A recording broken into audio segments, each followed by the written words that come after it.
Miss Dana, are we good to go? Yep. Jacob, are you good? Okay. I'm going to call the Star City Council meeting to order. It's Tuesday, June 7th, 2022 at 7 p.m. Here at the Star City Hall. I'd like to ask you all to please join me in the Pledge of Allegiance. I pledge allegiance to the flag of the United States of America and to the republic for which it stands, one nation under God, indivisible, with liberty and justice for all. Thank you. Tonight we have our invocation by Mr. Jason Carr from the Eagle Christian Church. Will you join me in prayer? Father God, Lord, we praise you and we thank you for who you are and for what you've done for us. God, we acknowledge that you are the Almighty King of the universe and that you, through your love and your grace, have reached out to us through your Son to offer us hope.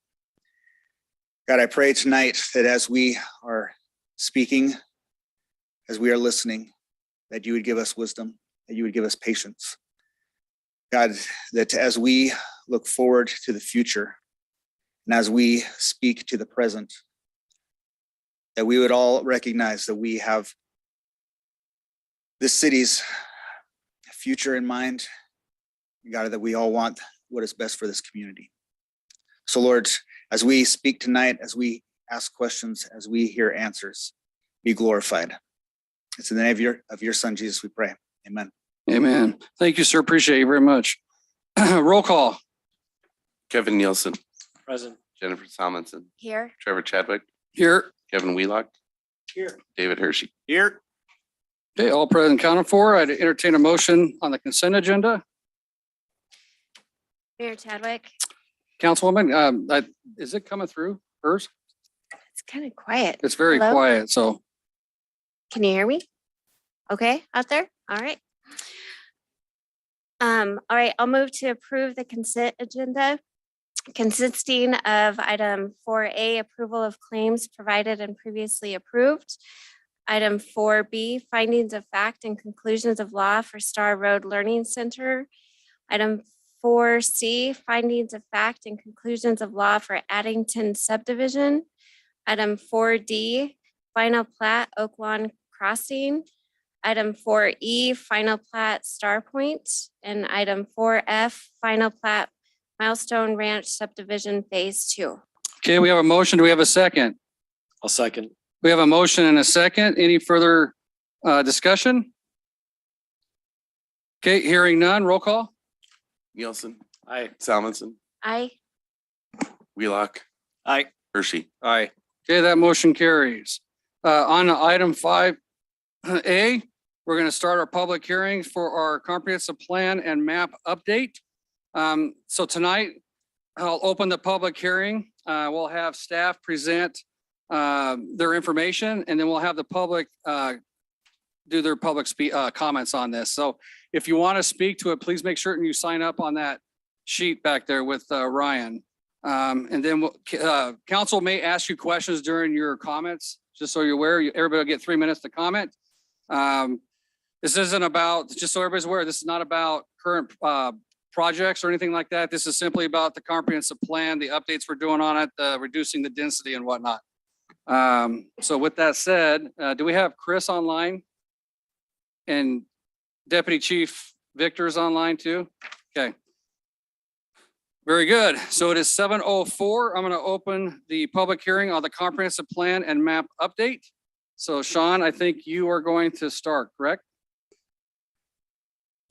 That's correct, Mr. Mayor. Okay. We'll get going here. Where do you want to start with? The map or the text portion? Let's go ahead and put keep the map up. Okay. And if did everybody get a map that wants a map? Got a few more up here if anyone needs We have any. some more up here on the front. Okay, very good.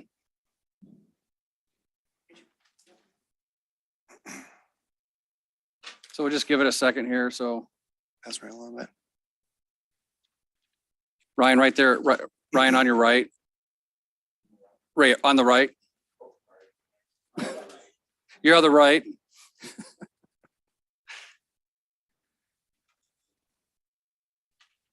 Okay. Go ahead, Sean. Thank you, Mr. Mayor, Council. Staff is presenting to you tonight the comprehensive plan amendment for 2022. CStar is initiating this update to the comprehensive plan land use, future land use map and text in order to recognize newly created revised land use designations on the future land use map, and also to update the text and exhibits within the current comprehensive plan to reflect those changes.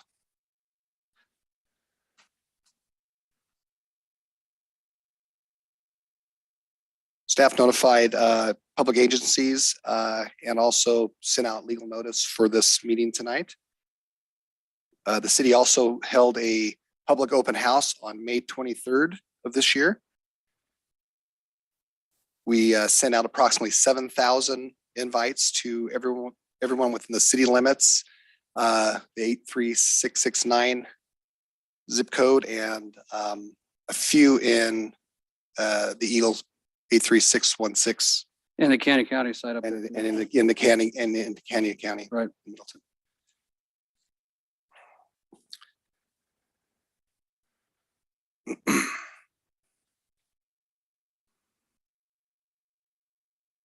So within the comprehensive plan text, actually we're going to do, I guess we'll do the text first, Mr. Mayor, sorry. Okay.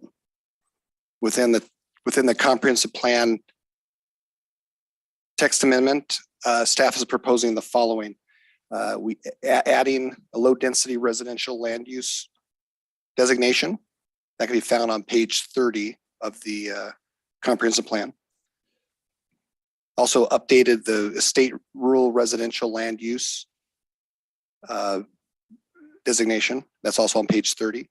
We updated the estate urban residential land use found on page 31. And what those are the definitions of those specific designations that will coincide with the map that we will talk about next. We also added the south of the river land use and riverfront center into the text. That's on page 32. We updated the zoning compatibility matrix on page 41, which you have right in front of you there. Also updated chapter 11, which is the public services, police and fire protection, found on pages 72 through 75. We updated chapter 13, which is the parks and recreation section, found on pages 125 through 150. And finally, we updated chapter 21, which includes the south of the river sub-area plan. That's found on page 193.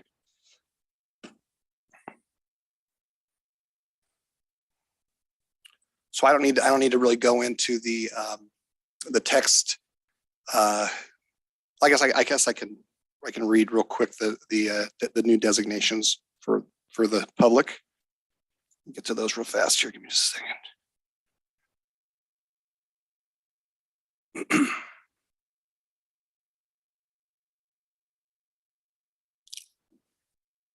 You just start with low density residential. Is that what you're going to start with? Yeah. Okay.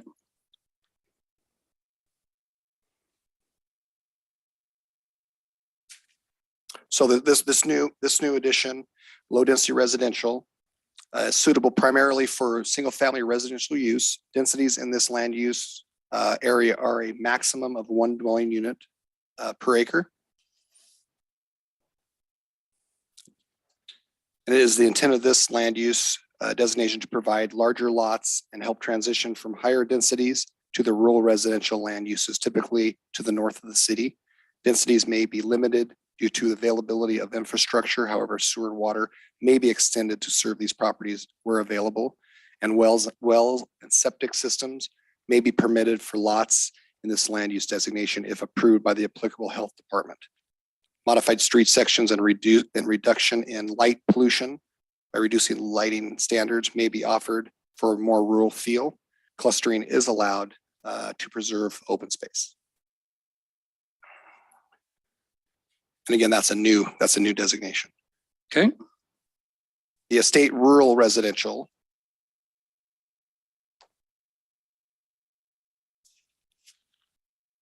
designation suitable primarily for single family residential uses Densities in this land use area are a maximum of 2 units per acre.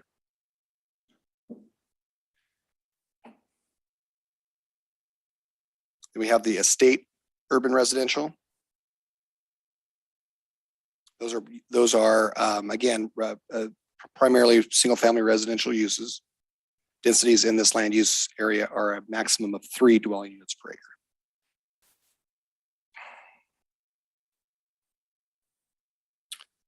Then in the south of the river area plan, and I won't read this entire section unless you have any questions, but it basically describes the intent and vision of the city to create that south of the area river plan, which typically is from south of the Boise River to Chinden Boulevard, Highway 2026, and also Highway 16 west to Canada Road. That's the south of the river planning area.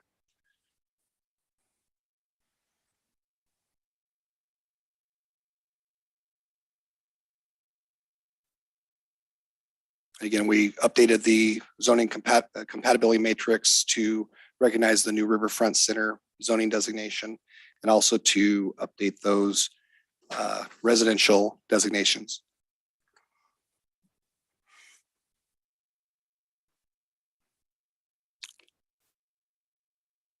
The mayor, would you like to go into the Chapter 11. chapter 11, which is the public services? Yeah, so on chapter 11, we updated our public safety police section. What we said in here is the city of Star is a dual county city, Ada and Cannon counties, with the police department serviced by a contract police model with the Ada County Sheriff's Office. The city of Star does not have detention facilities. When an arrest is made, the individual will be booked either in the Canyon County or Ada County jail, depending on the location of the arrest. The city of Star's police will operate under a proactive policing model versus a reactive policing model. The proactive policing model allows for officers to get ahead of any criminal activity that may arise in our city, which provides for greater safety of the residents and property in our community. The City of Star Police will maintain a 4-minute or less response on all Code 3 calls, and Code 3 calls are those calls which require immediate emergency response. The City of Star Police will also maintain less than 18 crimes per 1,000 residents. To achieve and maintain these 3 goals, as stated above, the City of Star Police will operate at a level of 1 commissioned officer per 1,000 residents, based on Compass's number of an average of 2.7 residents per house unit in Star. For every 370 new residential units constructed will require a new officer. The funding of the City of Star's police is maintained through good and tough economic times with property tax in the City of Star's budget. With the state of Idaho's limitations on new construction to be included in property tax as required by recent state of Idaho legislation, it is imperative that the building community come to the table with solutions on how to fund the City of Star's police with future developments to maintain the level of public safety required by the city with future development. And then we removed a section there. So we was very generic on what we had before, and we're putting basically some more detail and information out there. On the public safety fire protection section, we said the Middleton Star Fire Districts enter into a joint powers agreement to operate in a functional consolidation. Middleton Star Fire Districts have combined administration to save both districts' overhead costs, and Middleton Star operate as one operation, saving both taxpayers and the respective taxing districts money by being more efficient with firefighting staff and coverage. The Middleton Star Fire District currently operates out of 3 stations. Station 51 is located at 11665 West State Street here in Star. Station 52 is located at 22585 Kingsbury Road in the unincorporated area between Star and Middleton. And Station 53 is located at 302 West Main Street in Middleton, Idaho. All 3 stations are staffed daily with a minimum of a 3-man engine company. Excuse me, the Middleton Star Fire personnel are certified emergency medical technicians and respond on emergency calls. In 2021, the Middleton Star Fire Districts had a 14% increase in call volume and are currently working on building 2 more fire station locations. New Station 55 will be located on Floating Feather Road between Plummer and Pollard, and Station 56 will be located at 26476 Harvey Road in Middleton. Funding for the station in Star, Idaho on Floating Feather Road will be accomplished through impact fees applied to all new housing and commercial units. Funding, sorry, guys. Funding for the staffing, the new station will be provided through new construction property tax increases, with the state of Idaho's limitations on new construction to be included in property taxes required by recent state of Idaho legislation. It's imperative that the building community come to the table with solutions on how to fund the Middleton Star Fire District with future developments to maintain the level of public safety required by the city and fire districts with future development. And there were several things that were removed on there. And then we're in the Parks and Recreation section. Did you want to talk to that, Jennifer, since you worked on that one? Okay. Thank you. Yeah, so similar to what you said, Mayor, this section was pretty general.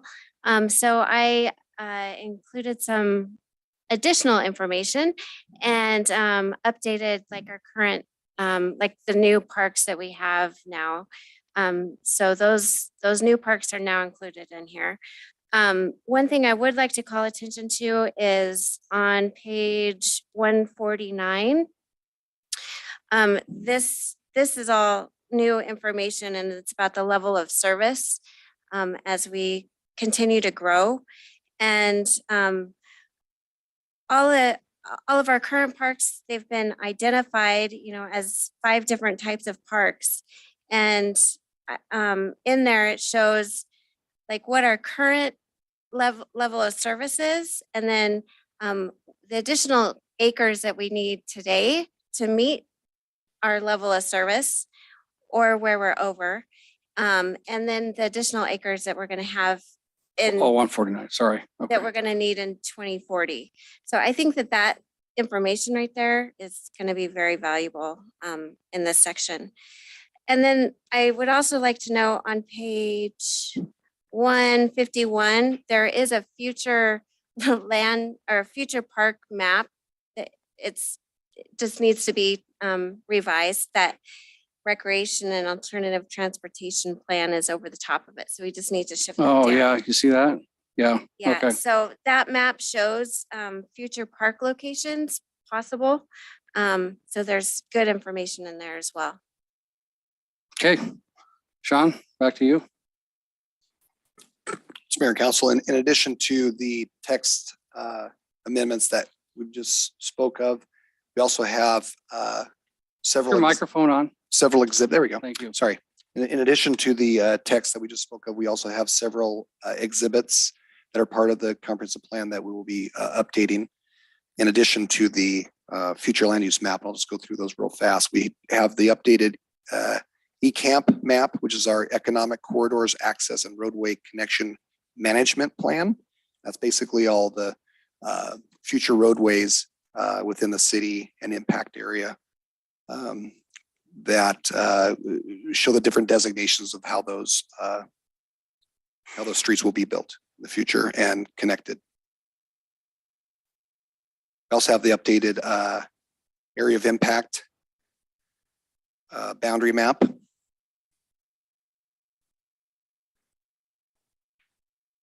We have the pathway plan map that Jennifer just spoke of. That will be included in that section of the Parks and Recreation policy plan. And we have the south of the river bubble plan that will be adopted as part of the comprehensive plan map. So before we get into the future land use map, want to point out that at our May 23rd open house, we had approximately 200 residents attend that meeting. The staff and the mayor provided, and some of the council members provided information on the proceedings this evening, including the future land use designations, also answered questions, just general questions, citywide types of questions.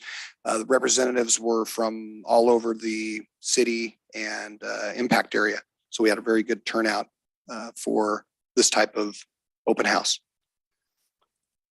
I did include those sign-up sheets within your council packet, along with the comment letters and sheets from the neighbors. And if you read those, there's some really good input from our our residents. So the future land use map, which folks is the one a lot of you have in front of you. This designates our land uses throughout the city and impact area. The impact area would be once those properties requested annexation into the city, that land use would be what the council would review when making their determinations on an appropriate land use. And so the proposal we have in front of the council tonight is to modify many of those, if probably 70% of the city, bringing down a lot of the densities. The yellow area that you see on the screen and on your map is that new low density designation. And it's mostly located at the intersection of New Hope and Canada, where it turns into Foothill Road going west. And it's the swath of properties on the south side of Foothill and then north all the way up to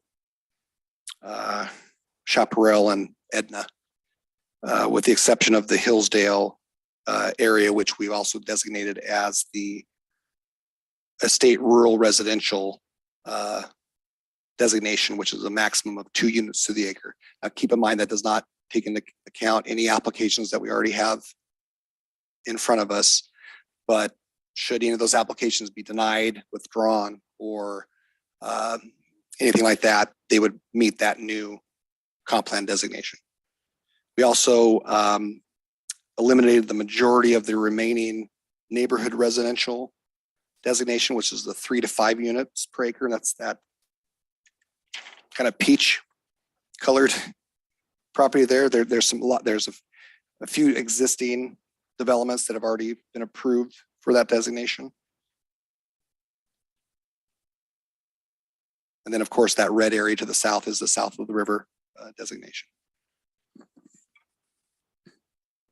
We also the staff also cleaned up a few of the existing uses. For example, we redesignated the Heron River subdivision, for example, to closely match the R2 designation that it currently has.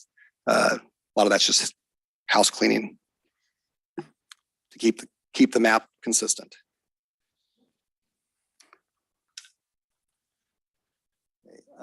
Anything further?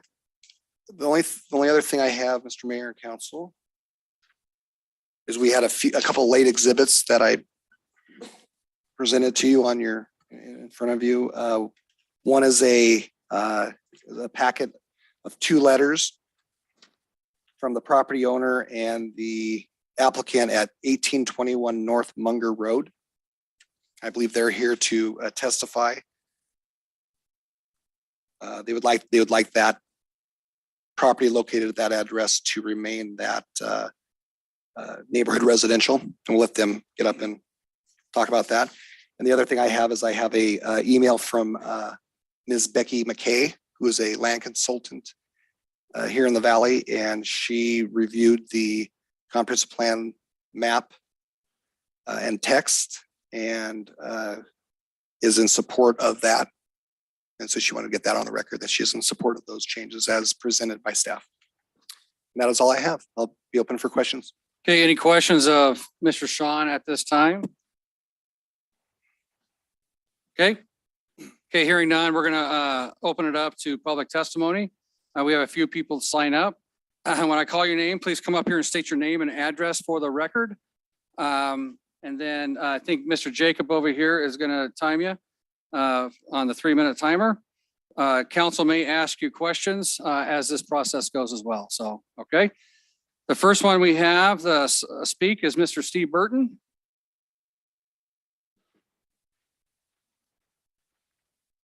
Hi, I'm Steve Burton at 6915. I'm sorry, Mr. Steve, we pull that up. So there we go. Better? Thank you. There we Yes. 6915 Canyon Bend Court, Star, but we are in unincorporated Canyon County.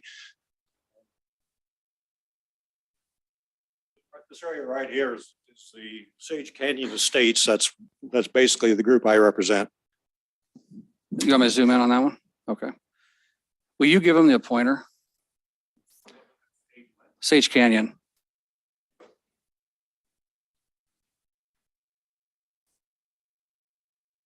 Yep.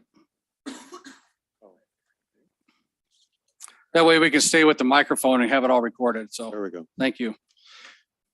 Okay, so I testified at this council before and basically stated that, groups like us live in this area, in this 12 square mile area that is being proposed to become part of the STAR land use map, is still in contention with the city of Middleton. We've met with Mayor Chadwick, we met with Mayor Rule, and we talked about this issue. And I can tell you right now, the city of Middleton is not giving up on this 12 square mile area that they contend is within their the impact area.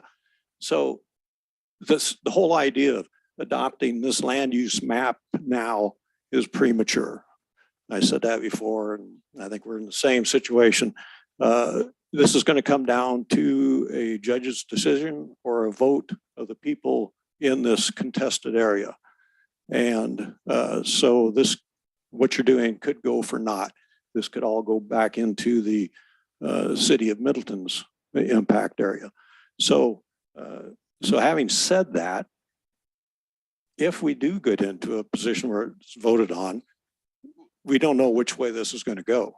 I think most of the people want to stay unincorporated Canyon County. And then when it comes down to a choice between Middleton or Star, if it does come down to that, they're going to choose the area that has the same kind of zoning that we have now. This is all rural residential. And most of this area up in this now, what you're being proposed as the yellow area is rural residential Canyon County. So it's either one house per 2 acres, one house per 5 acres, one house per 10 acres. There is one development that is one house per 1 acre in this area, to my knowledge. And so if City of Star prevails, then this area should stay keep that same kind of rural feel.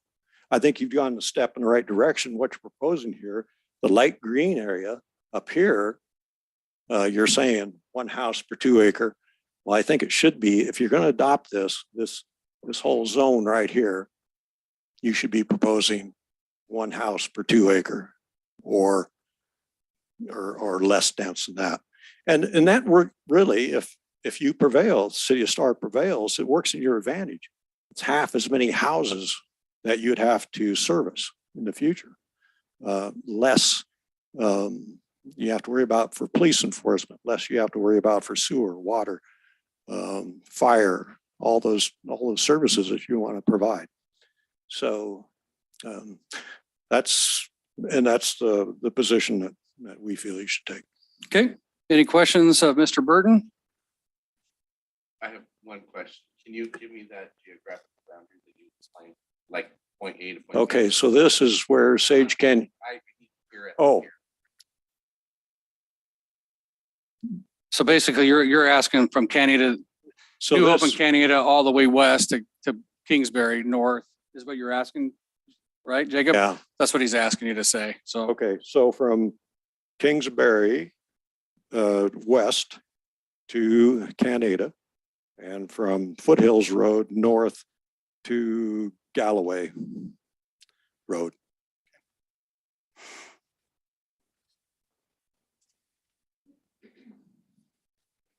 all right, you good, Jacob? Okay, we're good. Thank you, Mr. Burton. Appreciate it. Okay. Mr. Scott Emmerich? Can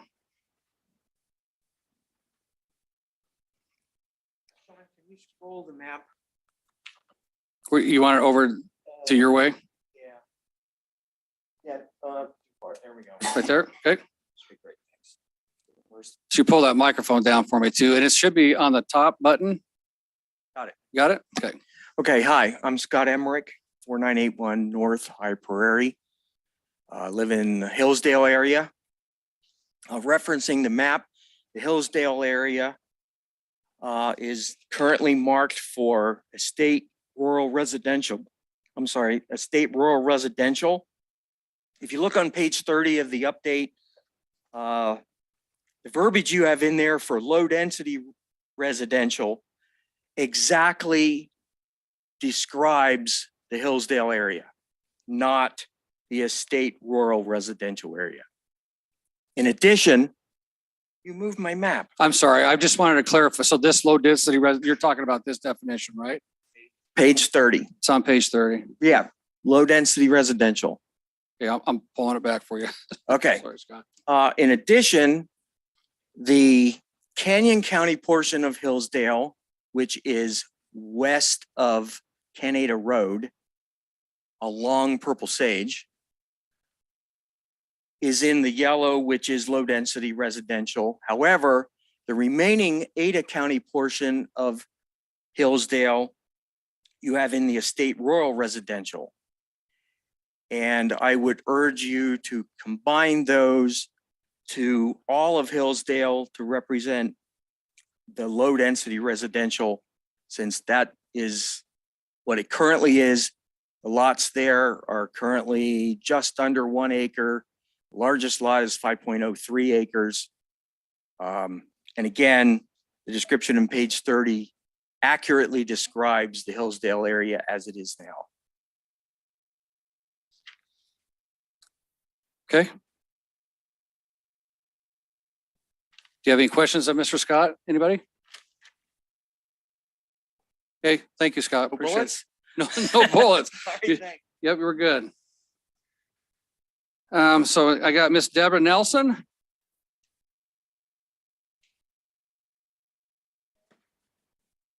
You want me to pull that up?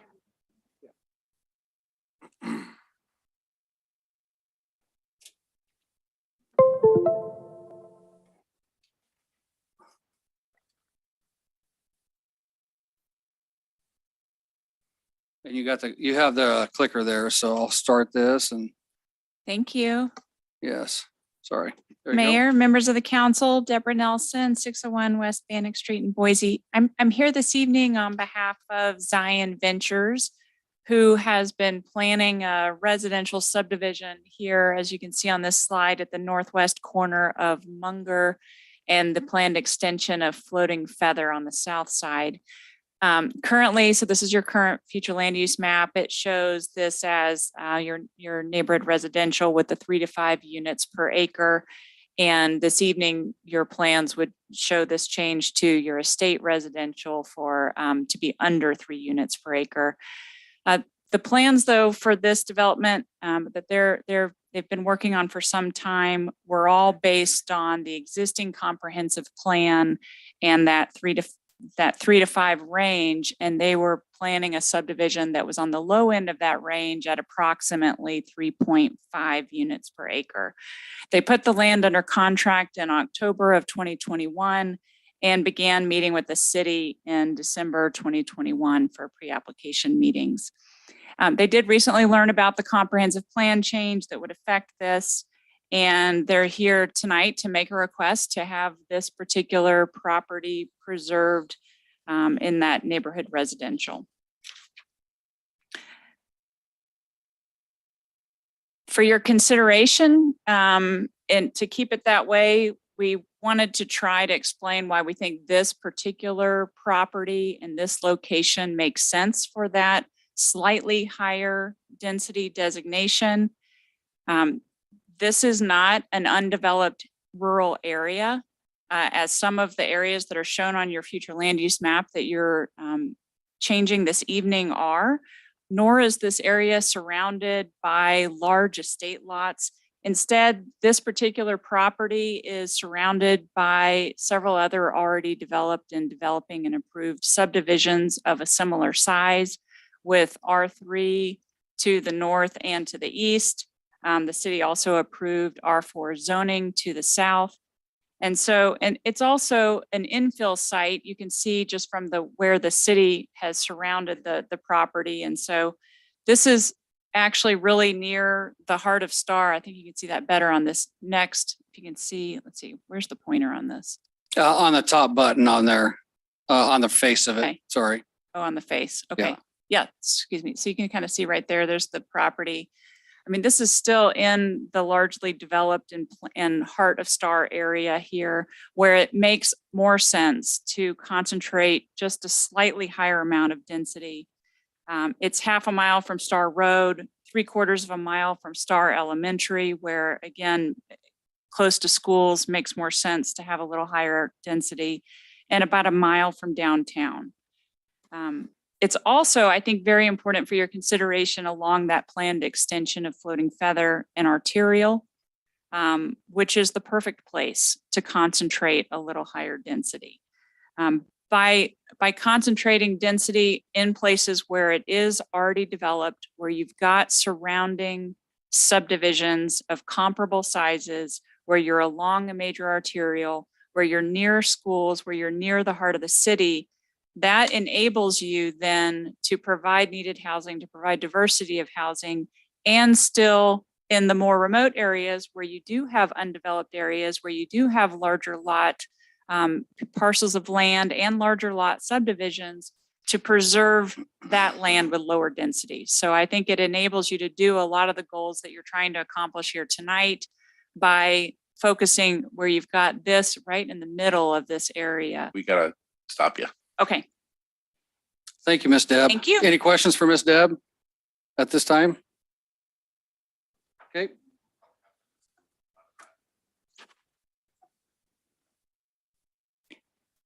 Disclose what? It's not accepted yet. Mayor, may I just comment on that? I would just say that, of course, the city will absolutely have the opportunity to consider full record before you on any future application. And we aren't trying to get any prejudgment on that. In fact, I mean, I would invite you to, that's the point of changing the comp plan now, is to have the opportunity to come forward. You can review compatibility. You can think about things like the roads, the services, the schools Right. at that time. So we're just asking for the comp plan change only. Perfect. Thank you. Okay. Mr. Mayor, also Staff? point out that they're not asking for a comp plan change. They're asking to keep it in its current designation. Yes, thank you. Exactly. Okay. Mayor Chadwick, Councilman Nielsen. Hey, may stay there, Ms. Deb. no question, just Okay. for staff. So I've noticed in some of the public comments and emails we've received, there are some other properties in the same area with that same request. And not being at the meetings, I don't know if we've talked with those people. I'm speaking of the Weavers in particular, has a similar request. Is this whole area kind of under that same opinion of the people that where we've proposed the change I believe in this Munger New Hope area? Yes, that's where the Weaver property is. It's on that corner of Munger, and Is there anyone else in that? those are area? that Is it that just and these the two? folks here are the only two that have reached out to us. And are those the only two properties that are changing as part of this? No, there's quite a few other parcels that would Is it- change to that maximum of 3 units to the acre. Yeah. Okay, I'm just trying to picture, because a lot of those properties are developed or under development currently. Correct. So there's just a few there. Okay. Okay. And when I say quite a few, not just in that area, but in the entire area where we're requesting the to that orange designation. But only a few in that immediate area, if that's what you're referring to. Got it. All right. We good there, Councilman? Okay. Next one, Mr. Murray Lodge.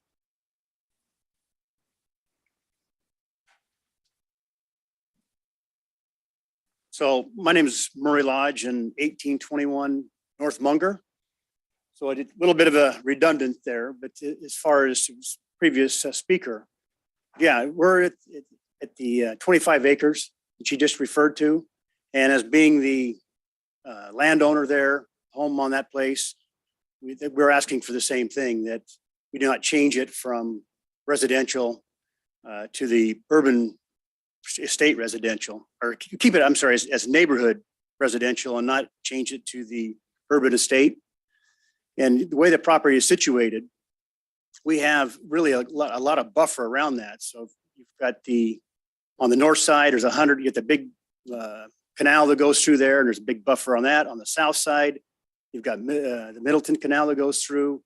You've got Munger on the front road, and there's improvements that are already happening on the Munger.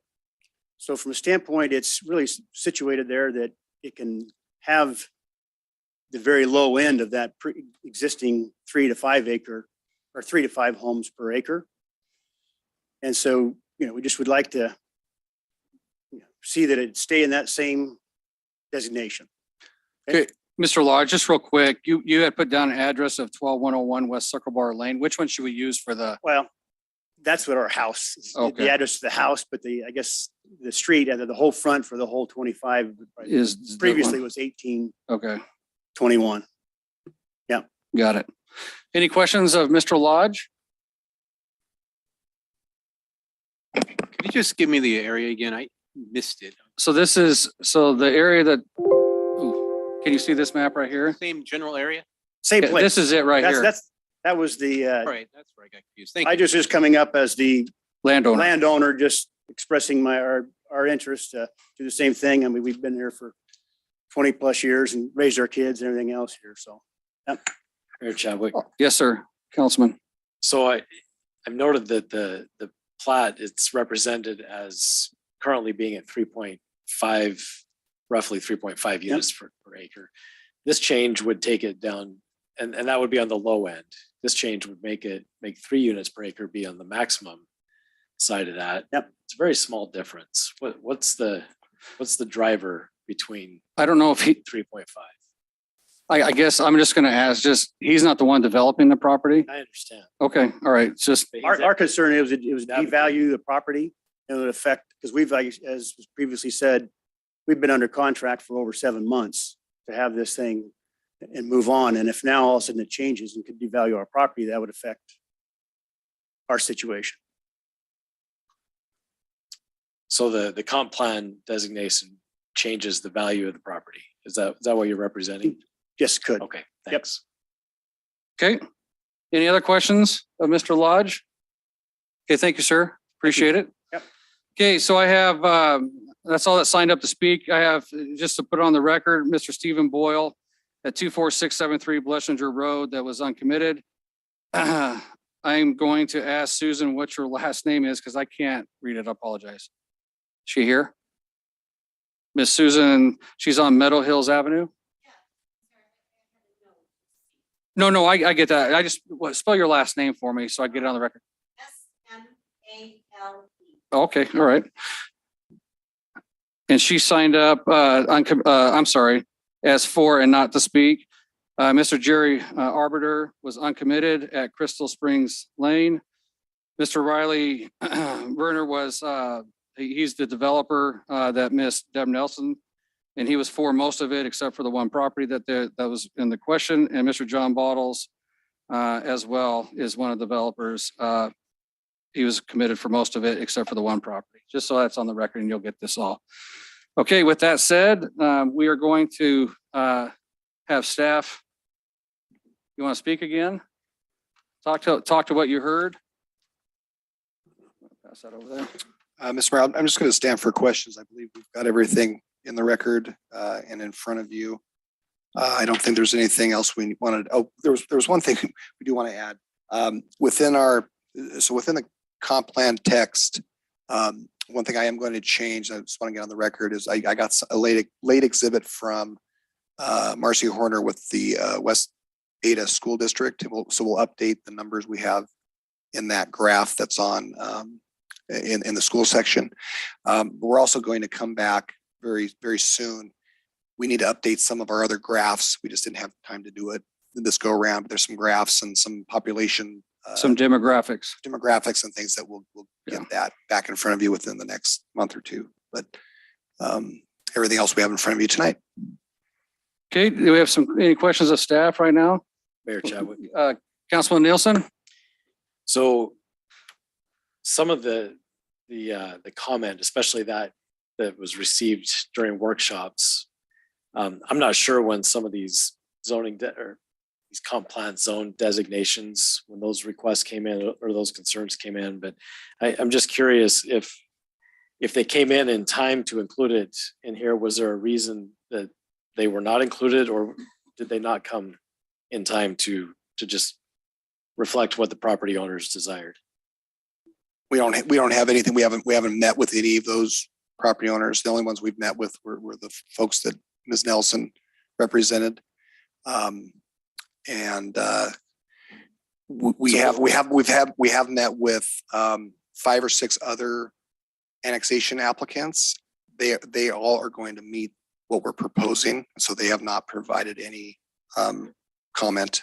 So can you help me understand, if you met with them and they made their concerns known, what was staff's reasoning for continuing with the designation that we gave it versus what they were requesting? Well, I'm going to answer that. Okay. We leave it at this for you to make the final decision on that. You can go back and leave it at that designation for those specific properties, like we've done in the past with the Rosti's and stuff like that, right? But you have to list it like this as the extreme circumstance in case you wanted to leave it this way as a council. It's you guys that make the decision on that ultimately, based on the testimony from these residents on there, and you can take that piece out and leave it as a 3 to 5. I understand that, but this is coming to us as a proposal here tonight. And so I'm more interested in what the conversation was prior to this proposal coming tonight. And if the conversation was around, we want it to stay, what was staff's reasoning for leaving it? Well, we published this as this after, and they came in after the fact. So you got to leave this like this and you can make the change. Okay, so that at was the my hearing. original Correct. question. When did it all You happen? clarified your question. I clarified my answer. Thank you. Thank you.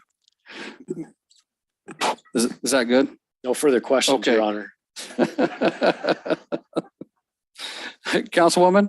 Yeah, so regarding the Hillsdale area, then, we heard tonight that somebody wants to keep it at 1 unit per acre, if I'm understanding it correctly. So, but that's only, I know that area is very large up there, so I'm curious, that was one person. So I'm curious if we've had any other input on, are those residents comfortable with these changes, or do they all feel, or the majority feel similar? Mr. Mayor and Council, I believe that Scott was representing the HOA. So I'm assuming he's representing multiple property owners within Hillsdale rather than just himself. Is that correct? With a nod? Yes, sir.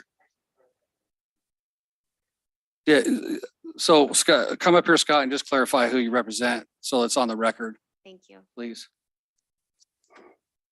Hi, I'm Scott Emmerich again. Yes, I'm the HOA president for Hillsdale. I've been president for about 3 years, and 3 of the residents had a meeting with the mayor and Sean last Wednesday. Mhm. And since then, I've talked to a couple people, showed them the map, and yeah, they're all for the 1 unit per acre because that's what we have now. There's been lots of talk about the development application. I don't want to go into that now. Right.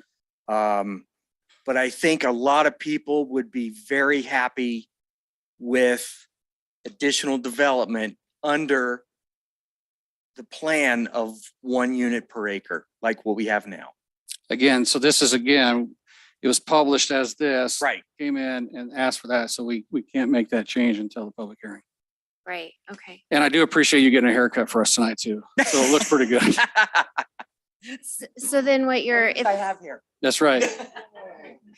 That's a slam at you guys on the bench with no hair. I won't take it then. That's right. I need to go on the record that hurt my feelings. So Miss Jennifer, you had to follow up on that. I'm sorry. So just so I understand, so we can deliberate here tonight and decide, if we think that we should keep that Hillsdale at what we have proposed here, or if we want to do the 1 unit per acre. Correct. Yeah, You just okay. can't go up in density because that's a substantial change. You know what I mean? You Yeah. can't go up to 3 units per acre or 4 units. You could go down. This map is being proposed by staff based on public testimony, based on the council's comments in the past. It's just a recommendation. You can change whatever you want. And again, within reason and typically that's a less impact rather than more. Okay. Mr. Mayor, we have one more resident that was confused with the process and wanted to testify. Could we Okay. let Can I her have get my up? sheet back? Please and nicely.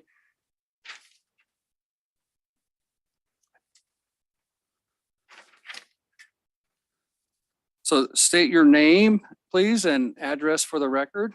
Okay, And my name is, give me just, as you Okay. stated, I got to write it down. So Okay. give me just, so go ahead and give me your name. it's Rhonda, RHONDA, Boyce, B like boy, OYCE.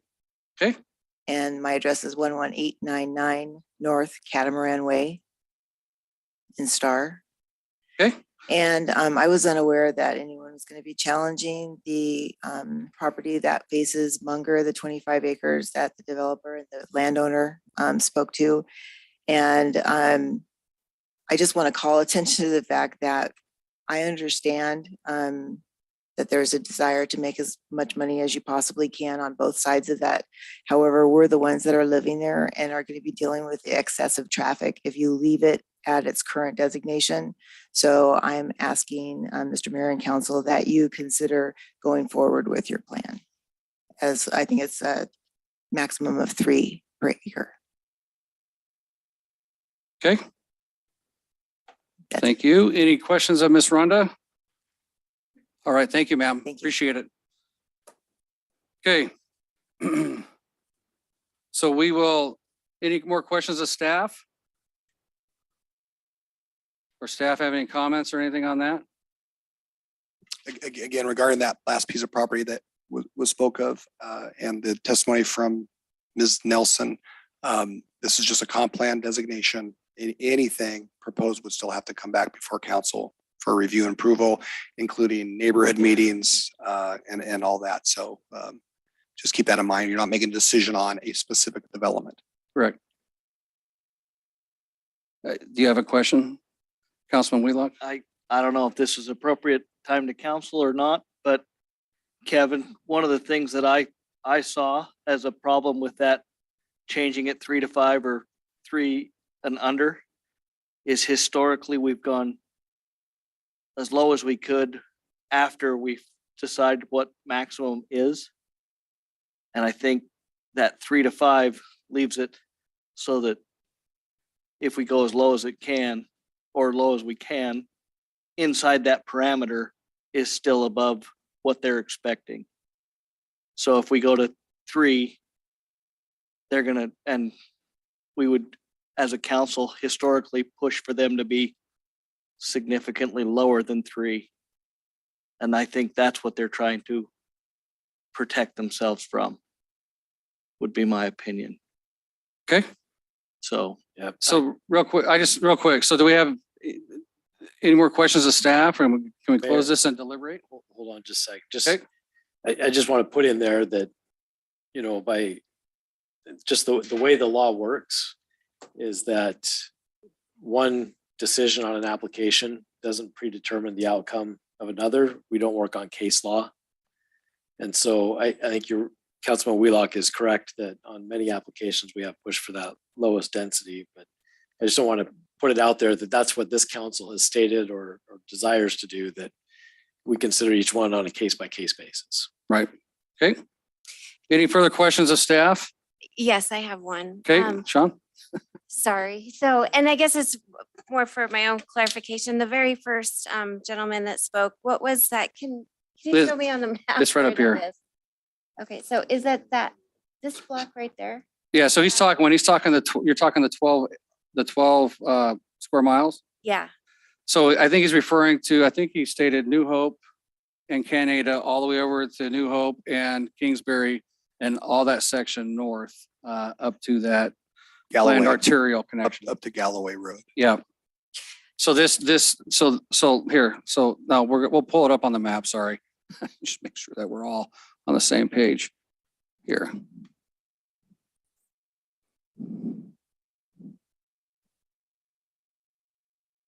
So this entirety, I believe, is what we're referring to here. Yeah. You see that? Okay, all right. Okay. Any further questions of staff? Okay, hearing none at 7:55, I'm going to close the public hearing. And we can go to deliberations and, or we'll have to read a resolution. I guess, do we approve this first and then go to the resolution? Approve what we want and then go to the resolution? You're approving the comprehensive based on you're approving the resolution with the comprehensive plan, map, and text amendments as your exhibit. So if you want to change your exhibit, now it's time to turn around and do that. As a separate motion? Yeah. Yes, right, okay. So if you guys want to make some changes on this, we got to do that as a separate motion, then we go to the resolution to approve that if you choose. So deliberations. Who wants to start? Okay, I'll start. I'll start. Okay, go ahead, David. Thank you. Well, I don't think people usually hate when you reduce the density. Obviously, things in work are different. But when I read chapter 11 and chapter 13, I know we're not talking that thing yet, but Yeah, we're talking, okay. Well, when I read that, this is you're going to approve the map and the comp plan text changes both. well, when I read chapter 11 and 13, it clearly now states and delineates the effects of growth where you can't recoup any of it because there's a cap we're going to hit. And so I really reiterated a point to me that yes, it's very necessary that we reduce the overall densities of this. And of course, this is simply a map. It's not a law, it's a map. It's just steering people with what we want. I'm all for the Hillsdale change. And I'd need to talk more on the 12-mile thing. I don't know if all or some, or I'd like to know the opinions of others on that one first. When it comes to the Munger Square, that's what I'm calling it, that Miss Lodge and Miss Nielsen and Mr. Lodge talked about. I know we're not supposed to talk specific plans, but they did state that they've been doing it for months now, gone through the process, and they're determined to hit 3.5. So going down to 3 and making them ask for 3.5 or staying there and holding them to 3.5. Either way, that's not going to be too much different from 3. It's a small piece, isn't it? What's the acreage on it? 25. So, what's the difference in that? About 4 houses? And again, you have a chance at a public hearing Yeah. to hammer all that out with the applicant, neighbors and all that stuff. So I guess tonight we just want to say, do you want to leave it at a 3 to a 5 per your comments that you heard from the applicant? Or are you wanting to leave it as 3 and under? And remember, we're not hammering this out tonight as far as their application. So No, their applications, and it's not a consideration, but it is a consideration because they specifically address that area. I'm good either way, as long as it remains somewhere in that 3 area. That's perfectly fine, especially when I looked on the map and saw what was around it. As for the Blessinger 12-mile square, I don't know that area very well, but I would have no problem going to rural. But maybe not the whole thing. That's why I wanted to ask other opinions on that. okay. Do we have other comments there? Councilman Nielsen, you got your light on first. Oh, no, I'm sorry, you did too, but I saw that side. You're picking a Kevin either way. Yeah, I'm picking a Kevin either way. So go ahead. So just to pick up off of where Councilman Hershey kind of was, regarding the 25 acres, and then also there's a 10-acre piece over there on Munger and New Hope. I mentioned the Weavers earlier with kind of the same request. That area is fairly well built out, and I think those requests are minimal impact. And so I'd be in favor of leaving those pieces as is, as the landowners have requested. I think one of the great things about the comprehensive plan process is it's an opportunity for the city to engage with landowners and really consider their requests. What do they want? You know, we enjoy the right to property here in the United States. And when you go to use your property, and if you have a vision for that, you know, it's your right to come and petition. And if we can know what those uses are ahead of time, then it's my opinion that this body is uniquely positioned to facilitate uses where it can, you know, fit within our overall plan. And these are requests that really have negligible to zero impact on our overall plan. So I'd be in favor of those items. As well as the Hillsdale request, I think that it makes sense to leave that neighborhood intact with a single designation. It is a large area, but again, it seems consistent to do that. Similar to Councilman Hershey, I don't really know that Blessinger Road area super well. It's largely open space, and I think my opinion on that right now is that it's really undetermined. I see little impact for whether we make that a yellow or a green at this point. And so I'm happy to go either way. I think if I was to suggest a change based on the testimony here tonight, I'd probably leave the lower two sections, you know, the southern two sections in there, the low density, and then the upper two into the rural residential, just to accomplish more of a transition. Let's see if I had. So leave the That's what I meant bottom by- two yellow and the top two green, basically. Yeah. That's what I meant by half. I didn't clarify that. Okay. I'm sorry. And again, this isn't predetermining anything. It also has zero bearing on the outcome of any dispute that Middleton has with Star. I think the gentleman who testified hit it correctly that when private landowners, if they ever decide that they want to come out of a county and annex into a city, they'll choose whether to go to Star or Middleton. If that choice is there, basically they have to be, you know, adjacent to one or the other or both to have that choice, but they'll choose at that time, and then a designation will get assigned. So again, low impact. This is just kind of setting a direction of what we're envisioning, and that's probably several years out. So those are my thoughts. So I'm trying to keep, I just want to clarify. I'm going to clarify. Okay. So over there on that Blessinger section, you're saying make that top two green. Yeah. Leave the bottom two yellow. And then you're also saying making Hillsdale yellow based on your comments, correct? Making Hillsdale consistent, all Yeah, with consistent with the low yellow. density residential. And Yeah. then on Brenda Weaver's property and Mr. Lodge's property, leaving those 3 to 5. Yep, neighborhood residential. Be 1 acre, 1 unit to an acre. Low Which should- density residential. Yeah, which would be the yellow designation on our plan. Yeah, the Mungers, Well, yes. no, I'm going to refer to it as Zion Ventures and Mr. Lodge. And then the Weaver. Lodges and and the Weaver- Weavers. And the Weaver property. And then, Mr. Mayor, for clarification, it would be Purple Sage Road to Galloway would be rural residential, and the Okay. Purple Sage to Foothill would remain as what staff is recommending, low density. Correct. Canada Road to Kingsbury on both of them. Okay. I know it is yellow and green. Okay. Any more comments there, Councilman Nielsen? That's it. Okay, Oh, Councilman- sorry. And I will vote based on my hairstyle. so Councilman Wheelock, I'm gonna leave my hair out of that. okay, Anyway, after hearing all that conversation, I would support leaving the 2 lower sections the way the landowners have requested it.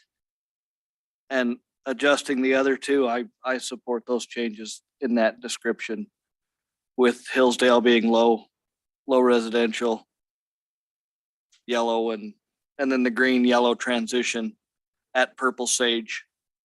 Okay. I think that makes sense for everybody, and I would support all of that. okay, Councilwoman, Going last, I mean, and I don't really have anything else to add except from what everyone else has said, because I'm in agreement with everyone else.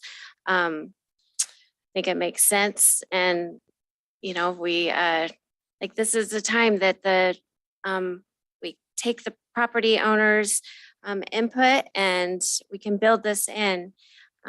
So appreciate everyone's comments and your involvement during this entire process. Had a lot of input here, so.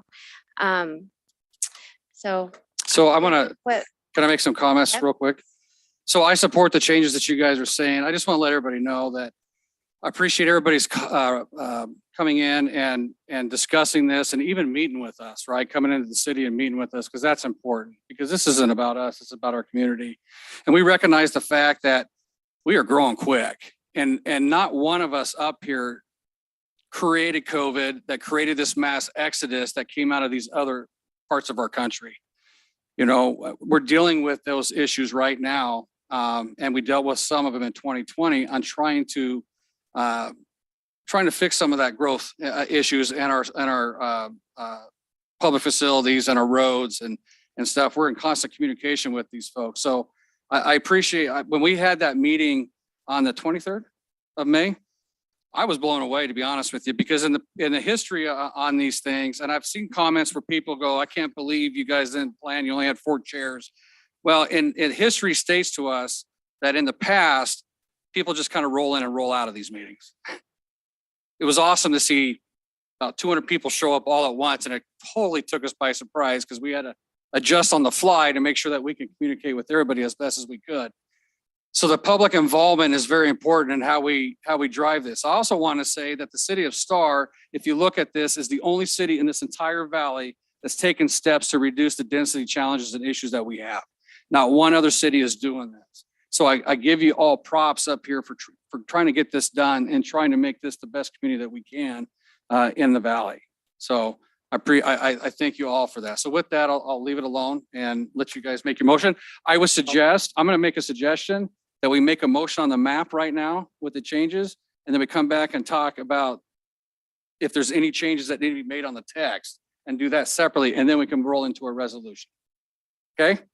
All right. Well, Mr. Mayor, Councilman Hershey? I make a motion that we approve this map with the changes as stated, with Hillsdale being accepted as one low-density residential with the, I don't want to call it the Blessinger Square, but Just to go north of Purple Sage to North Goodson Purple Road. Sage to rural, and below Purple Sage remain. And the 2 identified properties that I referred to as the Munger Square, Nelson Lodge, leave those with the standing designation. Of 3 to 5. And the Weaver. Yeah, and the Brenda Weaver, Weaver, yes. yes. Okay. You got that motion? I'll go back. So so just to clarify the motion is to have Hillsdale turn into low density residential. The area north of Purple Sage to Goodson Road would become rural residential. And then the 2 properties, the Weaver properties and the Lodges properties would stay as 3 to 5 units per acre. That's my, I'll second that. Okay, we got a motion. We have a second. Any further discussion? Hearing none, roll call. Hershey, aye. Wheelock, Aye. Salmonson, I, Nielsen. Aye. Okay, that motion carries. Thank you. So let's move on to the text. Is there any changes to the text? I know there's some grammatical issues. Yeah, I saw one in 11. Yeah, so we'll fix the grammatical part of those as well. So, Mr. Mayor, we have a few maps to tweak around as Yeah, and the double mapping. Councilwoman Tomlinson suggested. We also please add the updated school district information, and demographics. demographics. And everything else we'll bring back to you at a later date for updating the demographics and stats. So as far as, I guess, talking to the council members, are there any changes you want to see in the definitions of the densities that we have on here, or on the police fire thing that we talked about, or on the parks thing that Jennifer put a lot of time into that. So she did well with that. Mr. Mayor, You can, but you run the wrath of Jennifer. do we want to look at the fire response times with the police response times? Is that something we can do? No, so I talked to Greg, our chief, and he said he worked on this verbiage on here. So that's his verbiage. So the fire response times are not his concern. It's those other areas that were his concern. Would they be the residents' concern? Well, as far as us looking at mitigating factors, we should be good to go on there. Well, with and that. and it's not setting a code that we have to adhere to, right? This is Plan. declaring intent. Right. And we could talk to him and we can make adjustments later too on it too. And in fact, I'll just set you up with a meeting with him and talk to him about it. Mr. Mayor, Council, we were just discussing this, and if council would make in your motion, tell staff to just update the demographics and the graphs accordingly, we would not need to bring it back to a public hearing. It's not Okay. like there's gonna be testimony in opposition to population numbers and things like that. So if you do that, we would not need to bring it back for a public hearing. Staff will just update that information. We will provide you with an updated copy at a future. All right. It'll save us all We got it? So Mr. Mayor, Yes, sir. sorry, Sean. Councilman Hershey. Other than the minor things we pointed out, I'm actually quite pleased with this. It's the first time that especially chapter 11 and 13 have shown what growth does. I mean, really just laid it out. It's not general, it's more specific, and and I'm very pleased with those changes. And I think the definitions of the new densities is fine. Yeah, and just to clarify, Chief Essing helped us on that police side too. So he's very involved with that. Explains the grammatical errors. Oh, no, I mean, oh, hey, it's great. I drive a green Jeep. Right.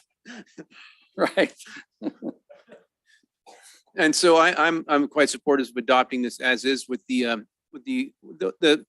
clarifications and minor tweaks that like Sean said, have no argument. It's just changing to facts. Facts are facts. But I believe our intent with this comp plan is extremely clear, and I'm quite pleased with it. Did you make a motion? I make a motion that we adopt it as is with the changes that Sean recommended. Okay, we got a motion. We have a second. Second that. We got a motion, a second. Any further discussion? Mayor Chadwick, Councilman Nielsen? in the adoption of this, and saying that they can update the demographics and graphs as needed to reflect current data without having to come back to us. Is that a perpetual? Please keep it updated, or is that just a one time? I think it's just one time. And I don't know why I would review current data and approve it, because it is what it is. So I'm just. It's informational for the public Informational. is what it is. I think that we adopt it tonight and then we can go investigate if there's a way that we can keep that updated on an ongoing basis. Like what I think you're trying to refer to. Yeah, that's the thought. Yeah. In the back of my mind. So, okay. Okay, we got a motion and a second. Any further discussion or comments? Okay, hearing none, roll call. David Hershey, Aye. Kevin Wheelock, Aye. Jennifer Salmonson, Aye. Kevin Nielsen. Aye. Okay, so we have an approved map and approved comp plan text adjustment. So now we need to make a motion to approve the resolution that's on the screen. Mr. Mayor, Councilman Hershey. this is just a resolution, right? So we don't need to waive anything.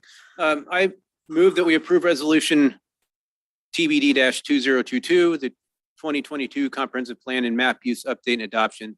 A resolution of the city, a resolution of the Star City Council, Star, Ada, and Canyon County, Idaho, updating and adopting the city's comprehensive plan, maps, and text.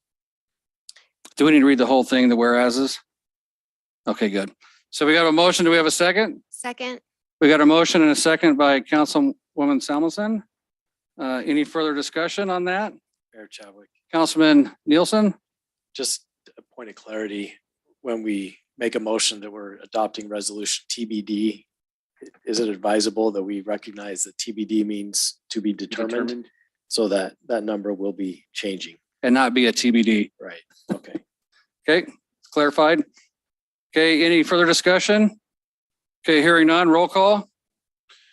Nielsen, Aye. Salmonson, I, Wheelock, Aye. Hershey. Aye. All right, that motion carries. So the comprehensive plan and that code is updated as provided earlier.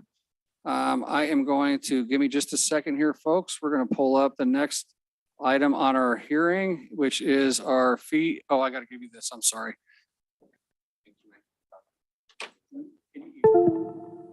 Okay, thank you. So we're going to do the public hearing item 5B on the new and proposed fee increases. And Sean ran away. Where'd he go? So we are doing, folks, we went through and looked at all of our fees associated to building, development and whatnot, and made adjustments based on our cost to do business here. And we got a couple things. I think we have something from, did you want to talk to any of it, Ryan? Or we have some building inspections fee changes. We have building development fee changes. They're all on these pages right here, planning and zoning. We did add a non-resident fee for use of our clerk's office for notaries. You guys have any questions on that? I mean, it's pretty simple. It's pretty straightforward on here. I think this is overdue. It's way overdue. The whole goal is we have to rethink business, right? The way that the legislature has changed how you can add new construction to this. And so this fee structure is designed to pay for the entire building department on there, including the staff and the programs and whatnot that we use on there. And so that's the reason why you see some of these, you'll see increases of 200%. Some of them you see increases of 100, some at 34. Sean, Ryan, and Ryan Morgan and myself all sat down and worked on this fee structure based on our current cost to do business and future costs. Any questions, Mayor Chadwick? Councilwoman? All right, I have a few questions. So Okay. just about some items here. So public records redaction by attorney after 2 hours. I'm wondering if that after 2 hours, so the first 2 hours are free? And Yep. then, is that correct? That is correct under a state code. And it goes off of the lowest paid individual in City Hall with benefits to come up with that number. Okay, all right, so that needs to stay in there. So, all right, And then it's going to be actual cost because I haven't found an attorney yet. That's $20 an hour. right, so it might be our attorney. Right. It'll be our attorney most Yeah. likely doing Yeah. that. Correct. Okay. My second question was about under building fees, the swimming pools, residential spas, hot tubs, hydro massage tubs. Mhm. So that was a 200% increase. And I Correct. was wondering, why that's significant? Ryan, do you want to come speak to that?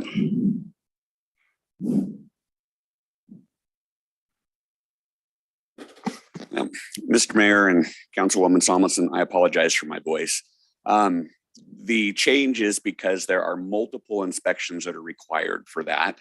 Right now, our structure was only accounting for one inspection. And so there's actually 4 that are required. And so by increasing that fee, we're actually covering the cost of our inspectors to have to go out there multiple times in order to handle that. And so that is the reason for the increase. Okay, and so when somebody installs a hot tub, they need an inspector to come out 4 times?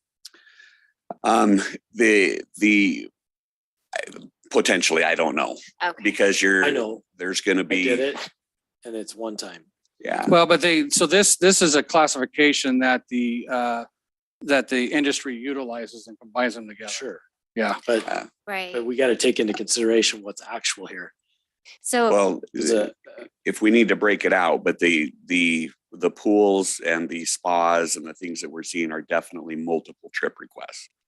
Yeah, yeah, and I could see where like putting in a swimming pool, there's gonna be an additional, it's more than a hot tub. Mhm. But just thinking about our residents, I mean, you know, they live here and pay taxes and all of that. And so it just seems significant for a hot tub to be installed that it's gonna go up that much.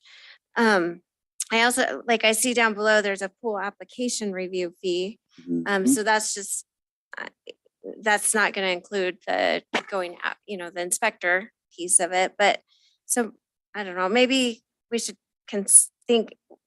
maybe we should think about I think swimming pool versus a hot tub or something. one of the considerations here probably is how the hot tub is installed. If it's installed in ground along with a swimming pool, then there's probably those multiple inspections.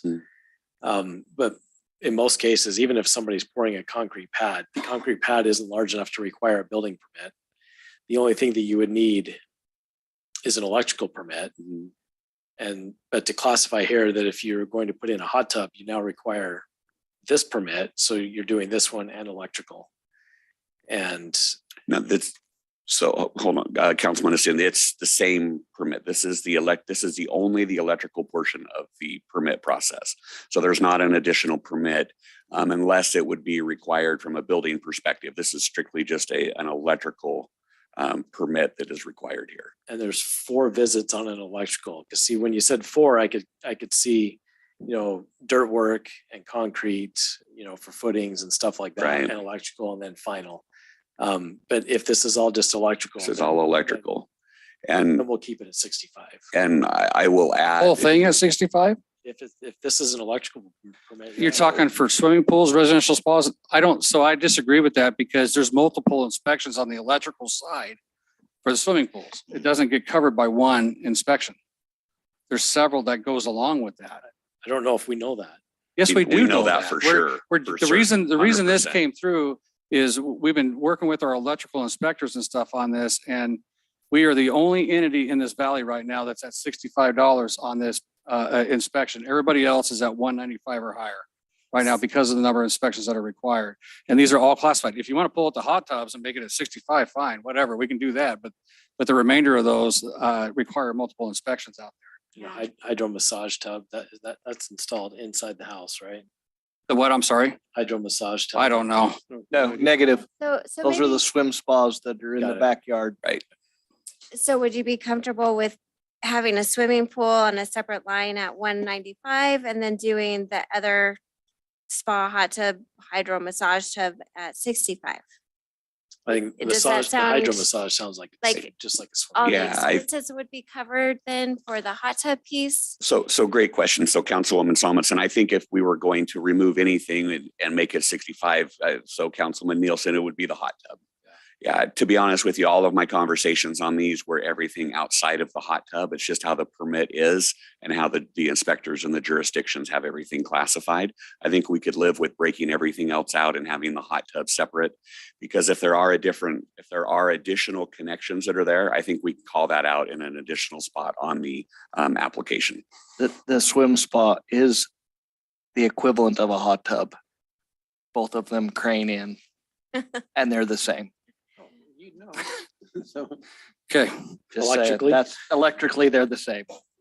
So, or, I mean, if it's 195, we could just split it in 4 and say per inspection required for each, it's 195 divided by the number of inspections required, So it'd be 65 per inspection.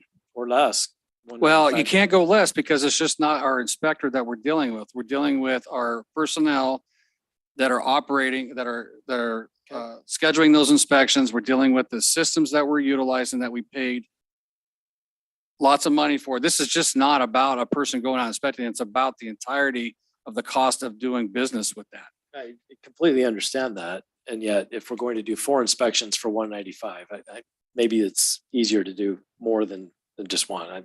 I get that too. So 65 minimum.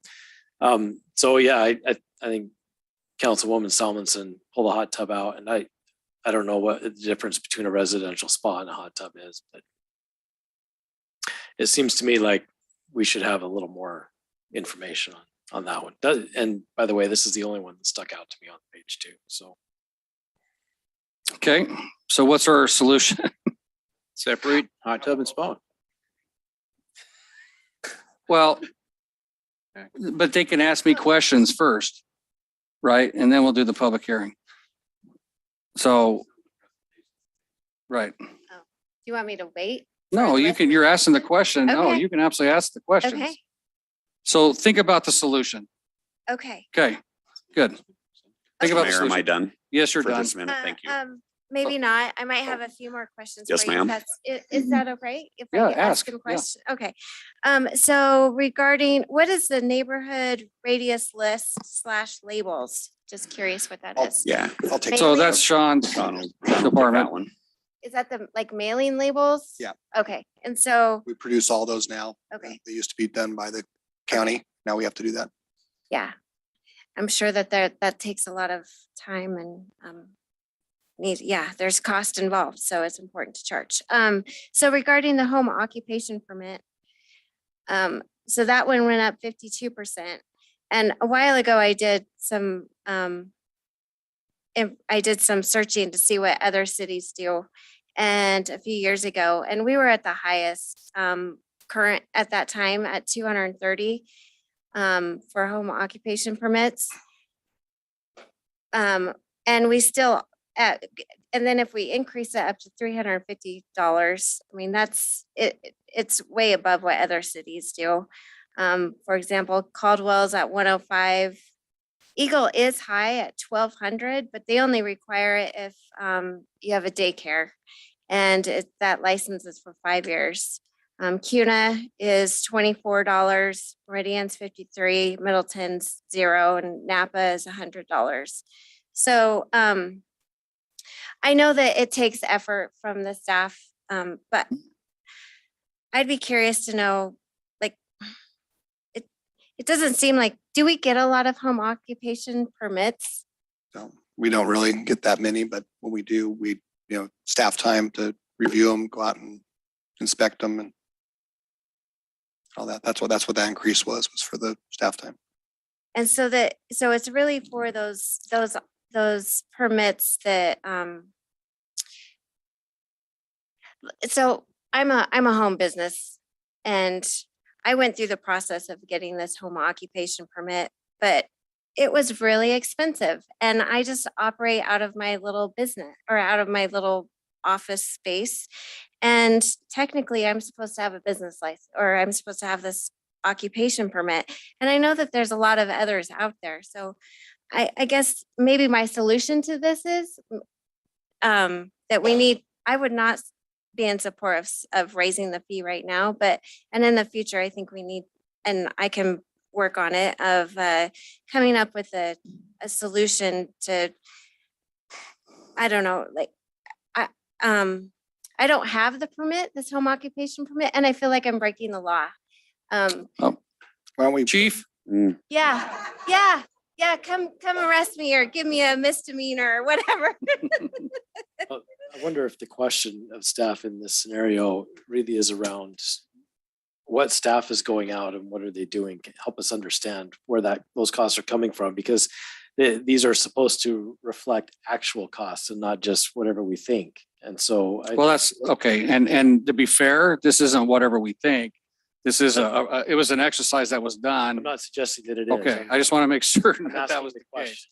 Right. Mr. Mayor and Council, maybe the way we can attack this, because not all home occupations are created equal. And so Right. the ones you're referring to where someone just has to have a business license, and so they have an office, have a desk in their house with, maybe we can keep that down at a low, actually maybe even decrease that back down to maybe like 150 or whatever some other cities have. But there are some home occupations that do require more. Yeah. So I'm gonna just legwork make on a staff, and so maybe we can have a couple of categories for home occupations. Yeah. That way you're not penalizing the mom and pop that have a desk in their house Yeah. versus someone who's cutting hair, who's got a gun business, who's got deliveries and patrons coming in and out of their houses that require a lot more of our time to make sure everything is intact before we approve an application. Right. And so on that home occupation, just leave it at 230 is my suggestion. And then I- Jennifer volunteered to work with staff to Yep. to I come up will. with a process. Sounds good. That's Okay, thank you. Okay, my next question is about the signs / that are temporary. So it says that they're currently it's $35 per, and it's 4 times a year. So is this a $50 for the entire year? Or is it still with 4 times a year? So they just pay once a year for this $50 fee. And that allows them to post whatever it says in our code. It's $50 per year, so they would get 4 times per year at $50. Yeah. Okay. Okay. What else? And we can Got a lot of clarify that yellow. if you think it's appropriate. We can Okay, clarify that. and in the- then, sorry, my last one is in the parks and facilities fees. So these are all, I didn't see any separation with resident versus non-resident. And I think it's important, again, thinking about our residents, that they can, you know, they're paying into these things anyway. And so I think that they should get a discount, or we should, if we need to mark it up for non-resident fees, then we do that. But I think that there should be a differential whatever cost between a resident and non-resident for the parks and facilities fees. Okay. So I'm going to make a suggestion on this one too. That may or may not include you being involved, but we need to pass these fees as it stands, because this is what we're doing right now, and then go back and make those adjustments with the non-residents. So we have a fee structure in place. Unless, I don't know if, I'd be fine you know, what I with mean, that. you're going to have to determine what that non-resident fee is going to be on there. Okay, Yeah. I can support that and know that a future change to this would be. And it doesn't have to take very long for that change. I mean, but yeah. Yep. Okay, those are all the questions I had. Thank you. Okay. No more yellow? Nope. Are you sure? Okay. Anybody else? Okay. Do you have the sign-in sheet for this? There was nobody that signed up. Okay, Mr. thank Mayor. you. Any more comments of staff? So I want to reiterate that most of these fees, or if not all of them, do attempt to cover the cost, you know, especially on the development side, so that we want to make sure that staff time is covered. On the bank return check fee, it was at $35. It costs us roughly 4 hours to turn around and process one cancel check or return check. Fortunately, we don't get a lot of them, but here I've dealt with 4 in a year. Some are mistakes, some are just flagrant. Okay. All right. Mayor Chadwick, Councilman Nielsen. as we were talking about the parks and rec fees for the Star River House, I noted on there, a cancellation fee is 50% of the deposit, which is 50% of the reservation cost. Mhm. And are we considering the actual cost of that to be lost business opportunity? Is that what we're trying to recover? Correct. That's the 50%. It's less than 30 days from the date of the rental. Right. So assuming that it can't be rented again, right? Correct. Thank you. I guess I have one more. I knew it. So we do have a form, I think that's a vendor solicitor temporary merchant fee. I didn't see that in this list anywhere. Yeah, so we're going to be bringing you back an additional public hearing on some of those other fees at a Okay. later date. So this was just mainly to get the planning and zoning and some of the administration Okay. Yes. and the parks. and Rec. There's going to be some sports and recreation fee changes and updates. There's going to be other updates in their office at a later date. too. So Okay. this is not the consolidated Correct. list. Got it. So Okay. this will show up in the consolidated list. Yep. Or if you approve. Mr. Mayor, Councilman, or I'm sorry, Sean. they won't vote for me. Mr. Mayor and council, I don't know if your packet had my comments on the land use fee schedule. I just want to get on the record that because it does show the increases, and there's a lot of 200%. There's a couple 400% in there. I just want to explain. It's right. It's on this one right here. Do they have my comments on there? It doesn't have your Okay. comments to it. So no. I just, in my comments section, I did point out that a lot of those, the land use fees are now including our engineering fees, which were prior to this were charged by Keller and Associates to the city on an hourly basis. And so we worked with our new city engineer to determine what his time would be. And we've included those in those fees. So that's why you see a jump in percentages quite a bit on the land use side is because we're now including Right. our engineering fees. So in actuality, it's probably going to be cheaper in the long run for the development community because we've got our in-house engineer reviewing for us. So just want to get that on the record. Okay. Any further comments? Okay, you got one? I just would like to support the revisit of down whenever, as soon as possible, relative to the work that it would take to do a non-resident increase. I Right. think that makes sense. I'd rather see the residents benefit from the use of our own facilities, as everything's more expensive. If we can do it in our own town. Okay. Let's support that. Sounds good. Okay, any other comments before I got to close the public hearing of staff? I didn't. I did. She said I did. Okay, Well, there was no comments. no, I opened it before I made a comment. Yeah, so I'm going to close it at 8:36. And then we're going to go to council deliberations on this. Mayor Chadwick, Councilman Nielsen? whether or not you opened it, I'm going to just say here that we've been operating as if it was opened. Right. I don't know if we want to, what? Yeah, so if it hasn't been opened, I mean, we've had an awful lot of discussion about it, but I thought someone said that they looked at the sheet and there was no comment. That's right. Yeah. That's all. Okay. When Ryan came up. Chris, you online? This is our city attorney. I guess I'm going to do this. I'm going to say it's 8:37. I'm going to open the public hearing. Refer to my comments that were stated before. Okay. unless it was open previously, then Then we'll fix it. keep that time. Right. And then we're closing it with no comments from the public at 8:37. Okay, Thank you, Mayor Chadwick. you're welcome. So now council deliberation. Yeah, so Councilwoman Solomonson, I appreciate the things that she's brought up here tonight, relative to the occupational permit. I think we exhausted the hot tub thing. So I want to see us pull that one out and have its own separate that remains at 65. I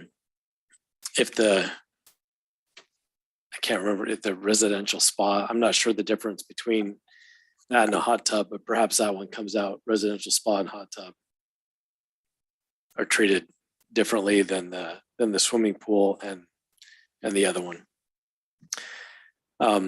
So and then echo, the comments on residential versus non-residential structure. So with that, I'm going to make a motion that we approve this with those two changes for the hot tub and the residential spa to be treated individually at $65 for that permit. And Include the, sorry, Mr. Mayor, Council, the home occupation permit, go back to the and original. include the home occupation permit to stay right where it is, pending further investigation. Okay, Second, we got a motion and a second. Do we have any further discussion? Okay, hearing none, roll call.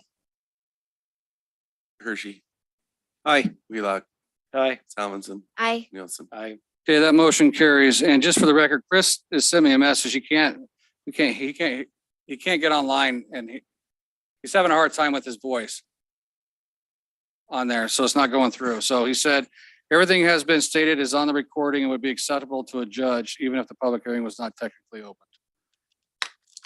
Okay, all right. We're going to move on to item 5C, the public hearing for the Stardew Place subdivision. This is a land use application. So I'm going to read just a couple things for that. You need to make sure you sign up to speak if you want to speak at the public hearing. I will open the public hearing. And then I will ask council if there's any ex parte contact or communication. The None. applicant will have up to 20 minutes to present their project. The council can ask the applicant and staff questions, and then we'll have public testimony. The applicant will have rebuttal for about 10 minutes, and the council can ask the applicant and staff questions, and then I'll close the hearing and the council will deliberate. Either a motion is going to be made to approve with conditions, deny, or table the application to a date certain in the future. So hearing all that, it is 8:40. I'm going to open this public hearing. I'm going to ask the council, is there any ex parte contact or communication regarding the Stardew Place subdivision? No. None. None. Okay, hearing none. Who do we have presenting tonight? Okay. I'm going to pull it up here.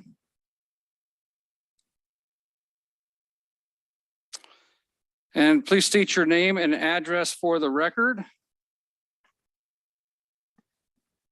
Good evening, Mayor, Council. My name is Antonio Kunti, 7661 West Riverside in Garden City. What we're here to present today is a redevelopment of 5 lots here in town. It's about 3.4 acre parcel north of State Street and west of Center and south of Third. We're proposing 26 single family residential ranging in size about 3,400 square feet to about 6,000 and change square feet with 3 common lots. Access will be through a private road. It's a cul-de-sac right off Center Street. And we're offering as amenities, we have about a little bit over 15% of common space. There's gonna be some walking path tying into there's a park on the north side right off on Third, coming back to the street on Center and on the south side for any future development that will come further down the road.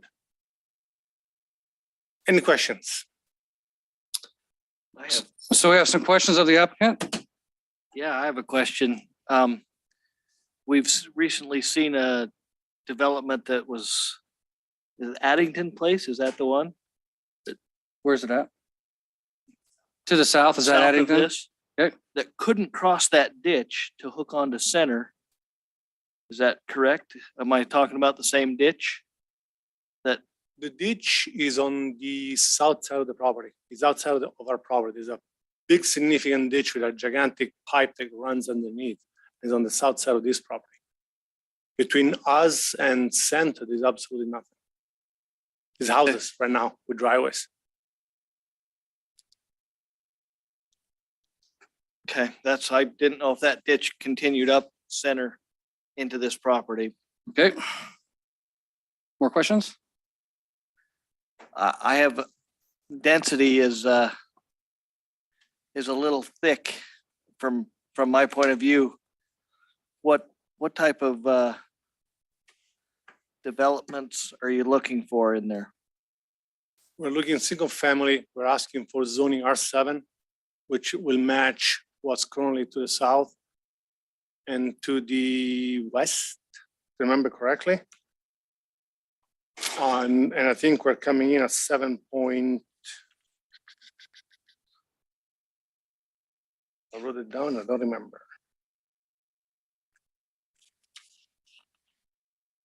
We're coming at 7.67 per acre.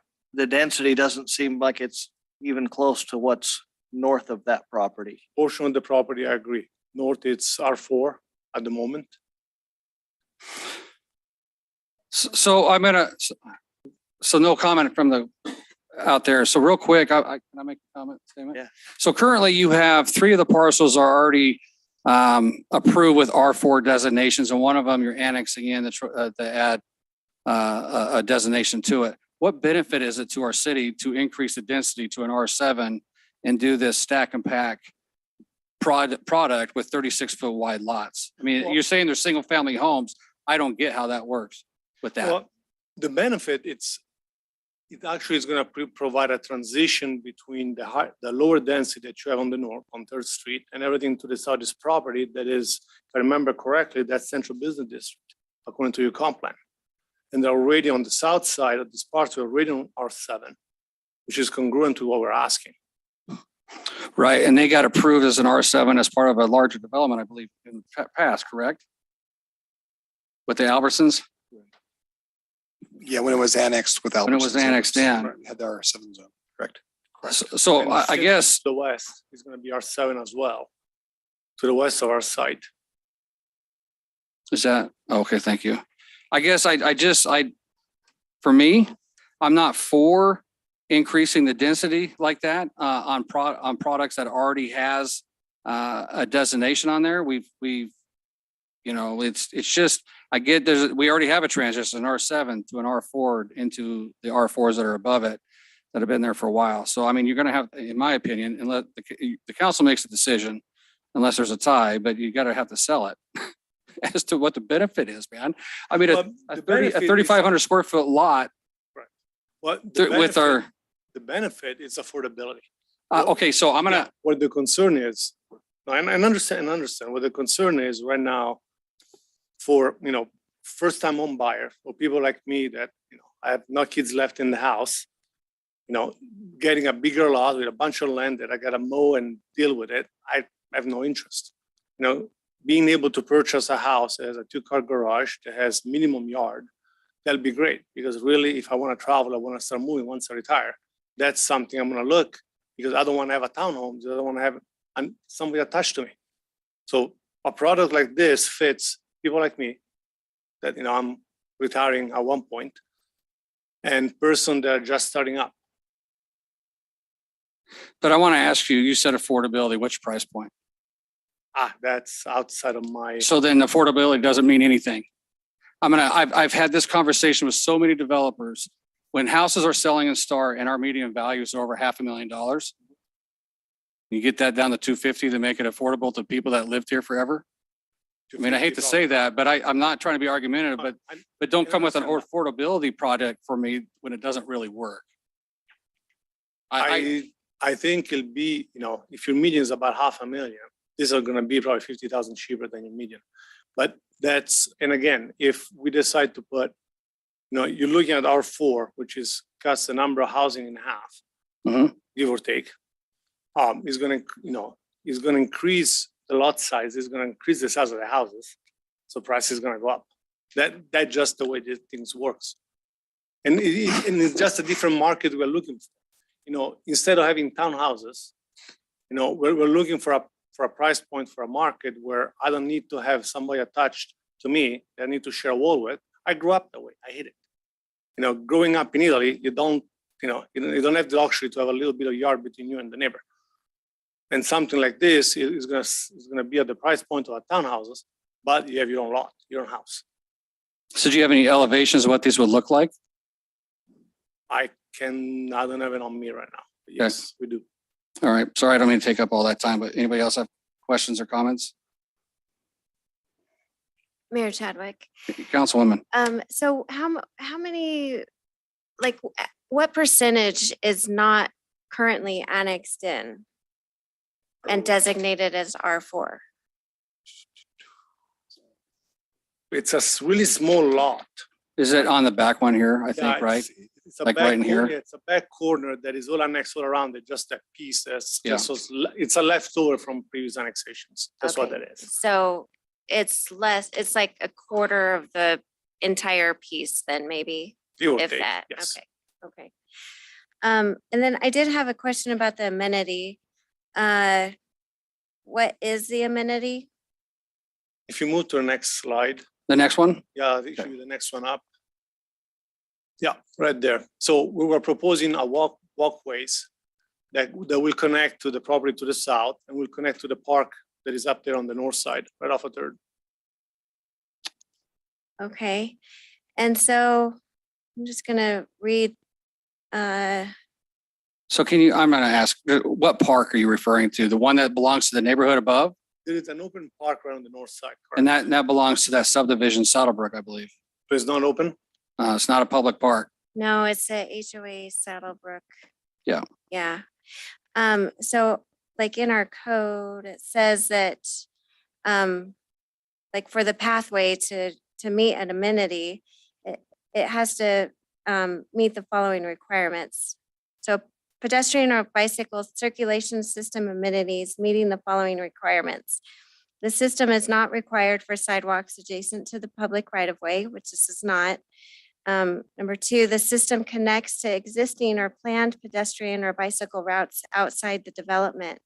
And I don't necessarily see, maybe you can tell me differently, how this connects in with an outside It'll be intended for. pedestrian or bicycle route, because it goes to an HOA property to the north and to the south. I'm not sure what it goes to. Right now, it's vacant land. There's nothing there. I believe that's the one, 'cause I want to just clarify, Sean, was that the Addington place that, and that one is that open there? I mean, that's private also, right? Because those are internal private. But we required a public access easement to the north to connect to this. Oh, from that south property. Okay, all right, okay. Okay, so it connects on the south, okay, but not to the north. Well, it connects to the Saddle Bricks open park on the north, right? I think But that public access easement was also, that was for a road.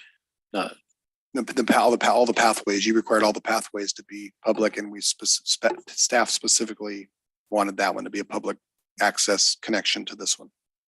So it is in the findings that you just approved. I believe we talked about them moving that sidewalk piece to fit whatever was north. that's it. Okay. Okay. So I'd be, okay. And then the system is designed and constructed in accord with standards set forth by the city of Star. So what type of path, is this a solid surface pathway, 5 foot wide? Right now it's depicted that way. Okay. That comes into the detail of the construction that I'm gonna, dealing with staff to make sure that we meet your requirements once we submit the construction drawings for the path itself. Okay. All right. I just wanted to make sure that it fits that amenity that, let's see if I had any other questions. Sorry. I think that's all I have. Thank you. Okay, any further questions of the applicant at this time? Kevin? Just want to make sure. Okay, cool. Go ahead. Thank you, sir. And we'll head to the public testimony portion. We have, let's see, Mr. Dan Frost. Not to speak? Okay. Miss Lynn Davis or Mr. Lynn Davis, I guess. Miss Lynn Davis. Okay, thank you.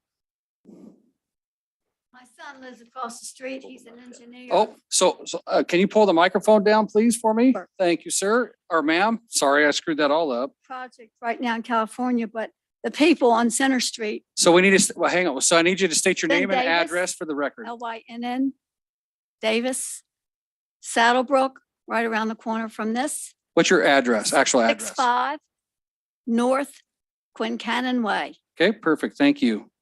And I think I heard the gentleman say that it would be a private entrance off of Center Street. Did I hear that correctly? Well, I don't know that he realizes that Center Street can hardly get onto State Street at this point because of the traffic. So there are 3 families with children on that street. And I don't know that that density is proper for that area. So I would like to say that on behalf of those who are hardworking people who could not come tonight, to say that those who are in that area would like to see it remain low density, especially as it would align with what you've talked about tonight, because high density doesn't really pay for development like less low density does, and research has validated that for years. I've worked with land use for many years, and I think the area would be better served, especially the traffic. You can't even get onto 1st or 2nd Street to get out on Star Street anymore from those little roads. You all may not be familiar with that area. Sean, I tried to figure out how you have the density here because it's dotted purple.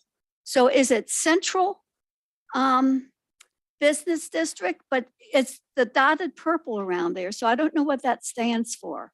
The designation on this property is compact residential.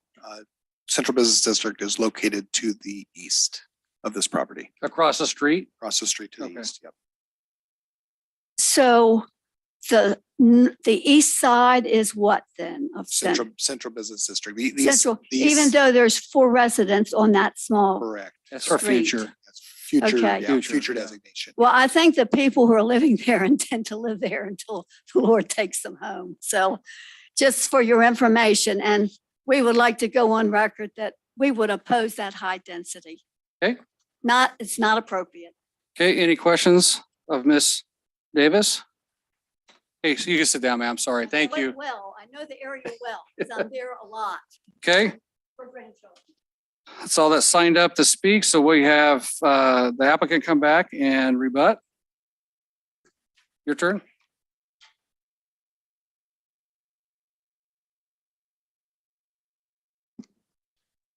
Good evening again. Couple of things. First, I checked on the price point is about 425. I was off by 25,000. The other part, if you look at your comprehensive plan, this is defined as compact residential, which is a density between 6 and 10, give or take. So our 7 fits within your comprehensive plan. I haven't noticed if you change it in this new map you just approved, but the previous one, this would fit with what your long-range plan was or is at this point. In regards to traffic, we understand, there is traffic concerns, and that's pretty common everywhere we go at this point. Any further questions? Mayor Chadwick. Councilwoman? So is this a private street? Yes, ACHD requested to make it a private street if the city of Star will agree to it. Okay, well, I thought I saw in the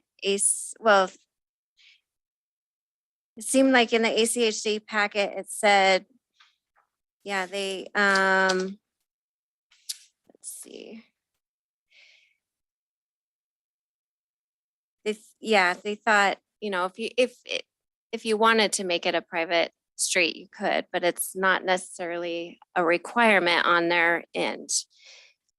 ACHD for the past 6 months to a year, they do not like to take on any cul-de-sacs. And they recommend to make us private streets. For us, designing up as a private or as a public, the city of Star has the same standard for public that it has for private. So it's not a cost difference for us, doesn't make any, seriously not much of a difference between the two. It's your preference at this point. Yeah, so if it does get approved tonight, it would have to be 36-foot wide street. Correct. That's what we're Right. showing right Yeah. now. Yep. 36-foot wide with a 5-foot sidewalk and a 50-foot right away. Yep.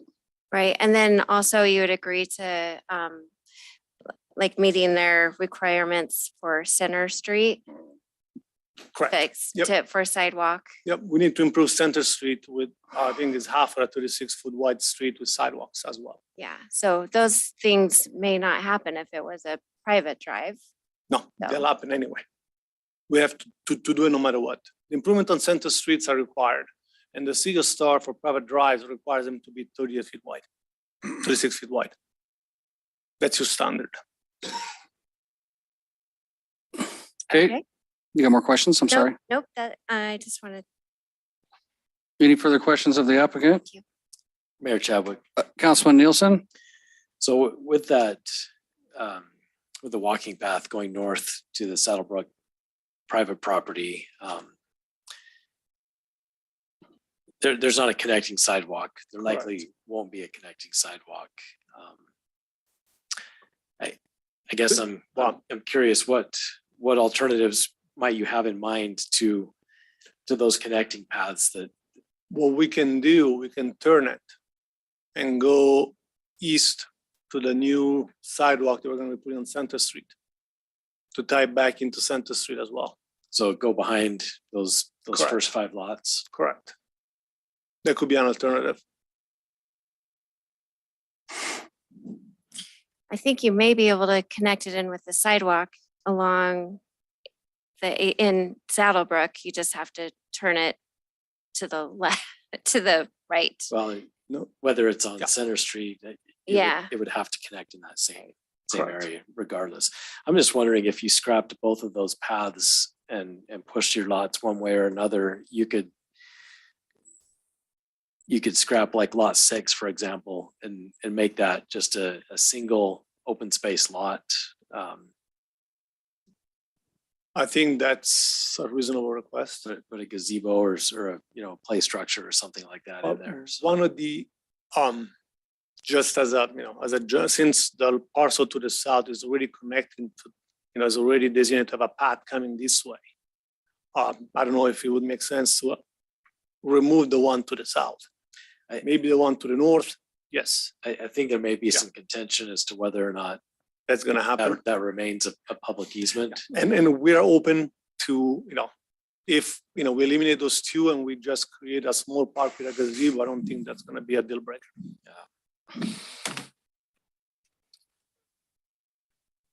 Yeah, that to me that seems a little more reasonable and frankly quite a bit more usable. So are you done? I'm sorry. Yeah, go ahead. So I'm gonna ask Sean, what are the setback requirements on this if it goes as an R7? I think right now we still have under the current code, we have the 3 foot. Okay. I don't know if fire department's not going to approve that though. So 5 foot is probably what you're looking at for your side yard setbacks if these are detached. So I'm just let you know, I'm not in favor of the R7. I think it needs, when I look at a 35-foot width and we take another 6 off, that's 29 feet width of a house. I'm gonna encourage the council to table it to get some elevations of what that looks like, because we don't have that product, I don't think, in this city. And I don't want to have something, in my opinion, built that could be a problem and look bad when we're talking 50 years down the road, right? Because we've had this discussion on many occasions. So if you guys are going with the R7, I would encourage you to make and bring back elevations for us to look at this stuff. But I'm not for the R7 designation, just so you're aware. And I'm just making sure that you're aware up here so you can speak before I sit you down on that. And I understand that. When we look at developing this parcel, we look at, the first thing we look at is a comprehensive plan, because we want to make sure that we meet with the vision that the city has. And that's what your comprehensive plan is. And the comprehensive plan on this lot is a little higher density than what's around it. Because long term and moving east is even going to get higher density.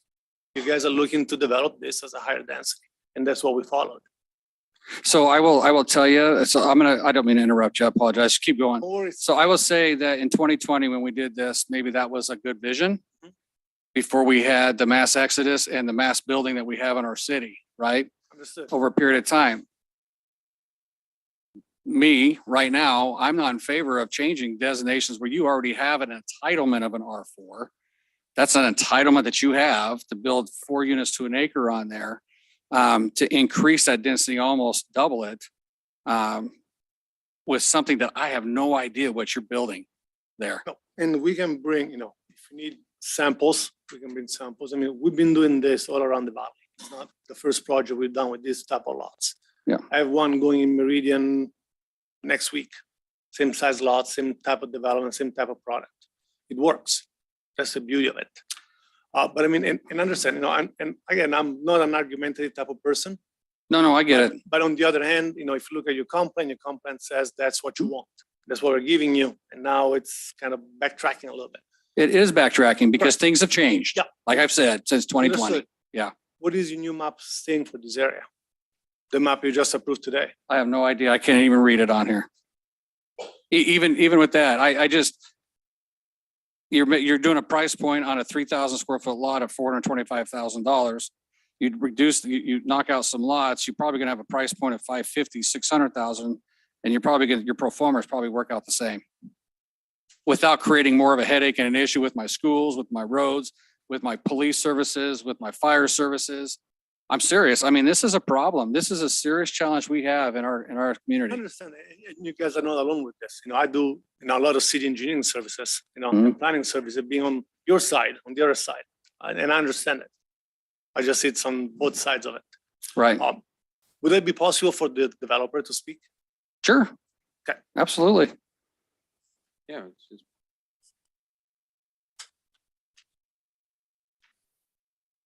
Do you have elevations? I know he just said that. Yeah. Ryan, So just state your name and address, please. Yeah, my name is Bruce Hessing, 2338 West Boulder Bar Drive, Meridian. Would love to move to Star. Probably take one of those lots in the cul-de-sac. The concept was kind of staff and developer oriented. That's where the pathways came into play. My view is more taking a single lot and making it functional community property. But this was a staff recommendation and that's the way we went. But I have no problem removing the pathways. They're asphalted or paved or concrete and turning one of those lots into a nice gazebo with maybe some park benches and fire barbecue pits. We don't know. To answer the mayor's question, we have submitted some front elevations that are pretty impressive. Are they, they're not in the packet? We've spent a lot of money in designing that. They are narrow, but the lots are deep in this project, which gives good RV spots in the back. We've even offered to move from a shallow setback in the front to move the houses further to allow more parking at each individual dwelling. So it takes the pressure off of that street. It fits well for young people. We can get a house in there for $50,000-$60,000 less than on bigger lots. This isn't our first one we've done. We like doing these. 2 stories. We like putting the master bedroom on the first floor for us old guys. And we do that, but we just want to make it fit. This was kind of what we thought would work really good here.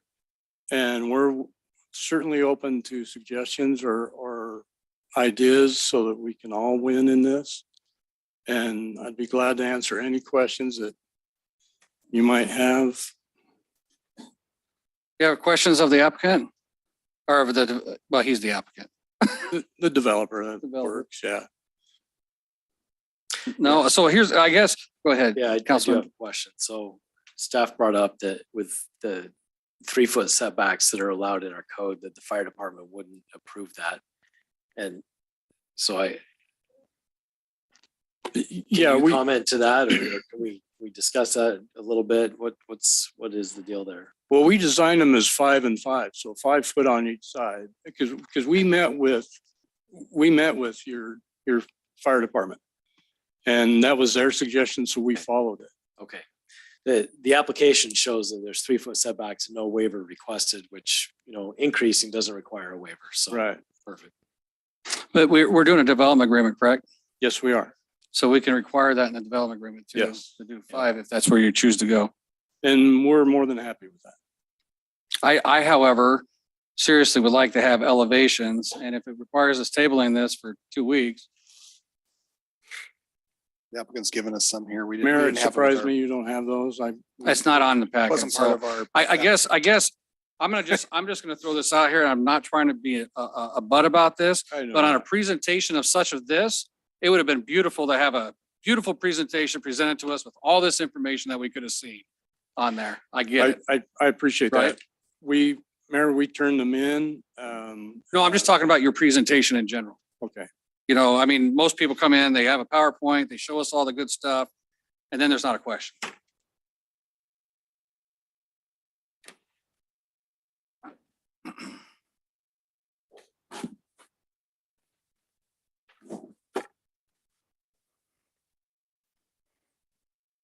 Oh. Which one is it there? Let's say elevation somewhere.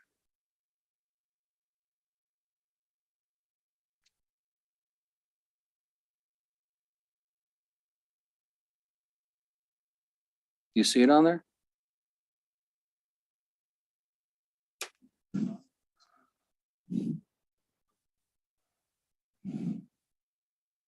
I don't see it on there.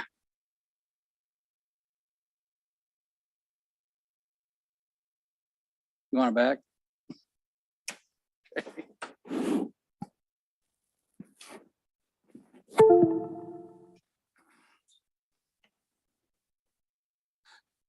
And the elevations are important because we've seen some stuff that's happened here that has not been very good. So Totally understand that.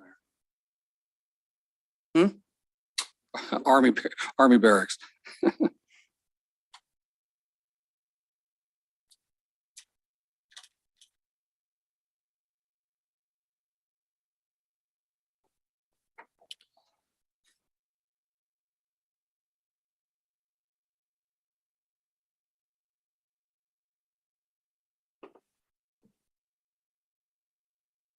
I know. Should we take a 5-minute recess so we can use facilities? Okay, we're gonna pause at 9:10 and do a 5-minute recess while he gets this. Okay, and then come back at 9:15.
Okay, is everybody up here? Okay. It's 9:17. We're going to reopen this public hearing. We do have the elevations, the conceptual building elevations for this, and you can speak to those if you would like there. Did you want to speak to them there, Mr. Essing? There's several in there, Mayor. Next one down, let's just keep going there. Okay, sorry. But it's in the packet. It's not in our packet. That's the problem. Yeah. No, those came from. Okay, I there, just emailed them to show it. Brand X City, Meridian. Okay, but that's what we build.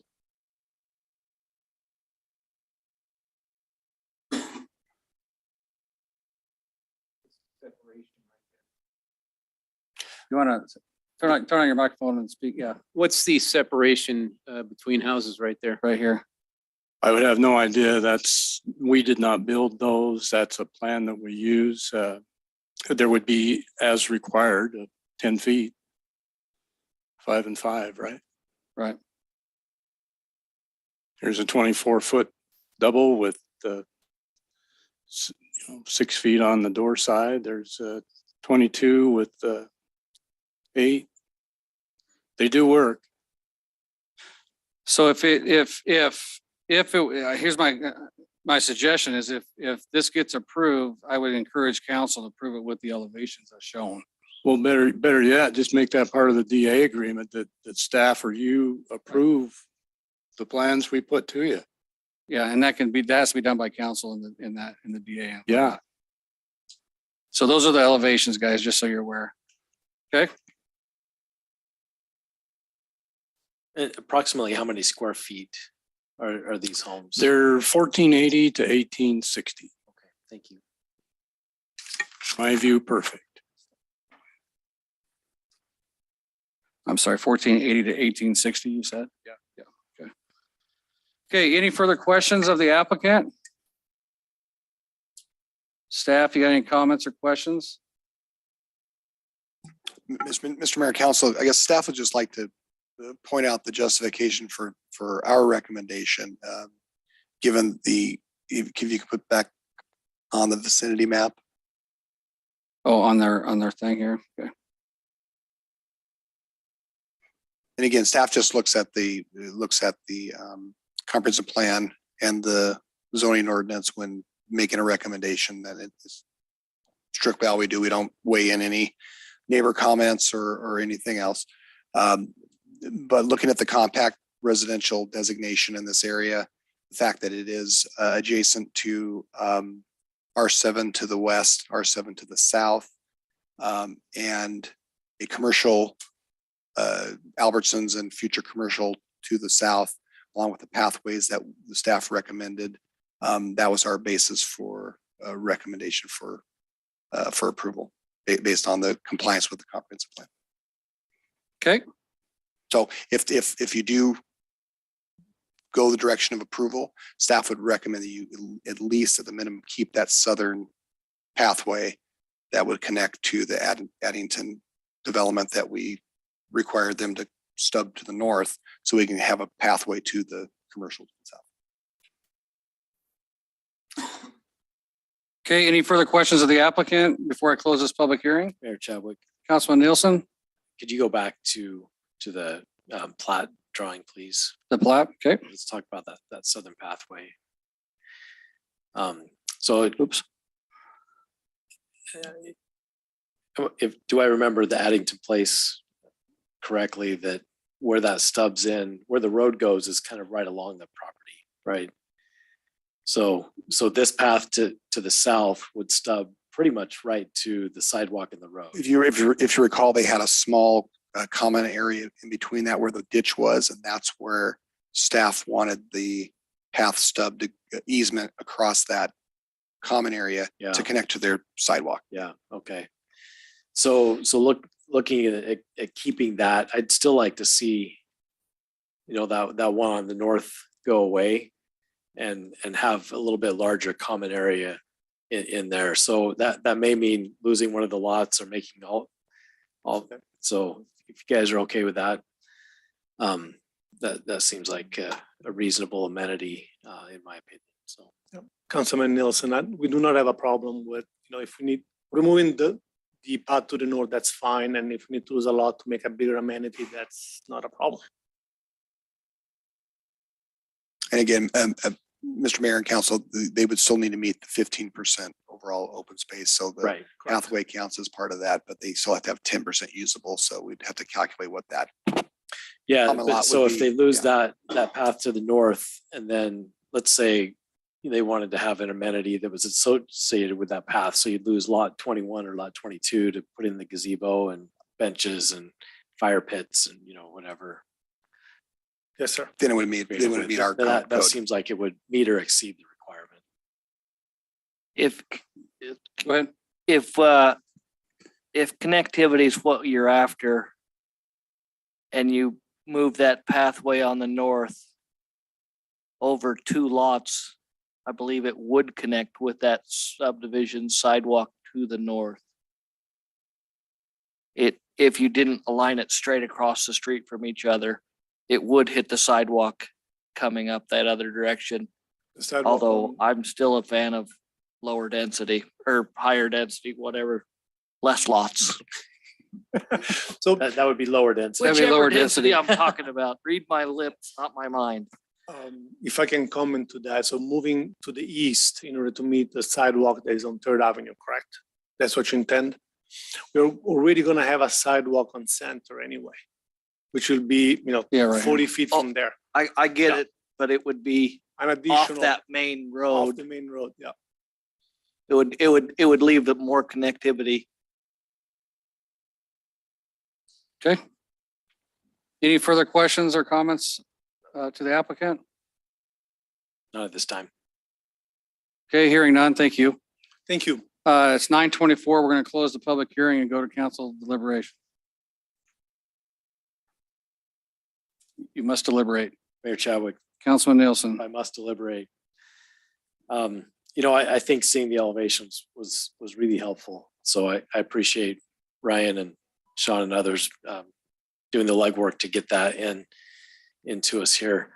I was part of the process back in 2018 and 2020, and so as many of us here were of developing the comprehensive plan and really looking at this area with Albertsons and some of the other commercial interests, and then the transition from that commercial zone up into the Saddlebrook subdivision, which was the only one at the time. And the thought process behind those zoning classifications, or I guess I should say comprehensive plan designations, was really deliberate. And I don't know that my mind has changed significantly over the potential of 25 or 26 lots as to whether or not that classification should be changed.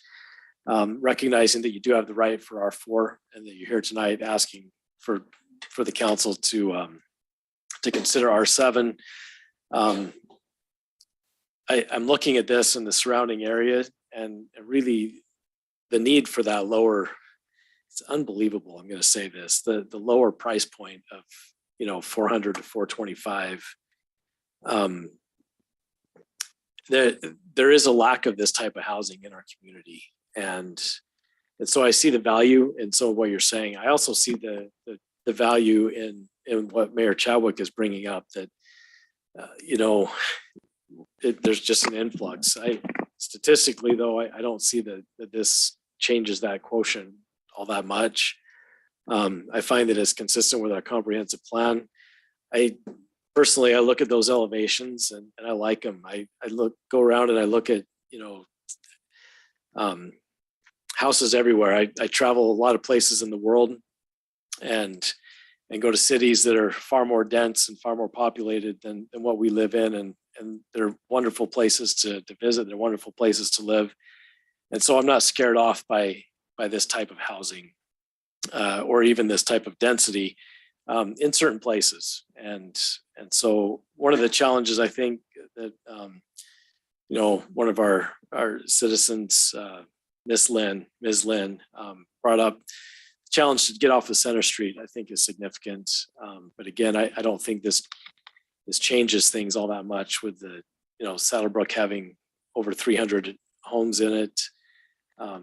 We're not adding that many trips, just a few per hour. So I'm not sure that that's a big consideration.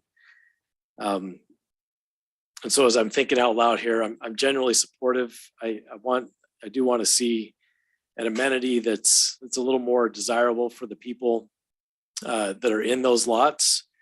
If you live on a small lot with very little space around you, something more than a pathway, I think becomes a really big deal. And so having a little more open space, a little more grass, gazebo, area to barbecue and things like that, my opinion is more desirable than that pathway to the north.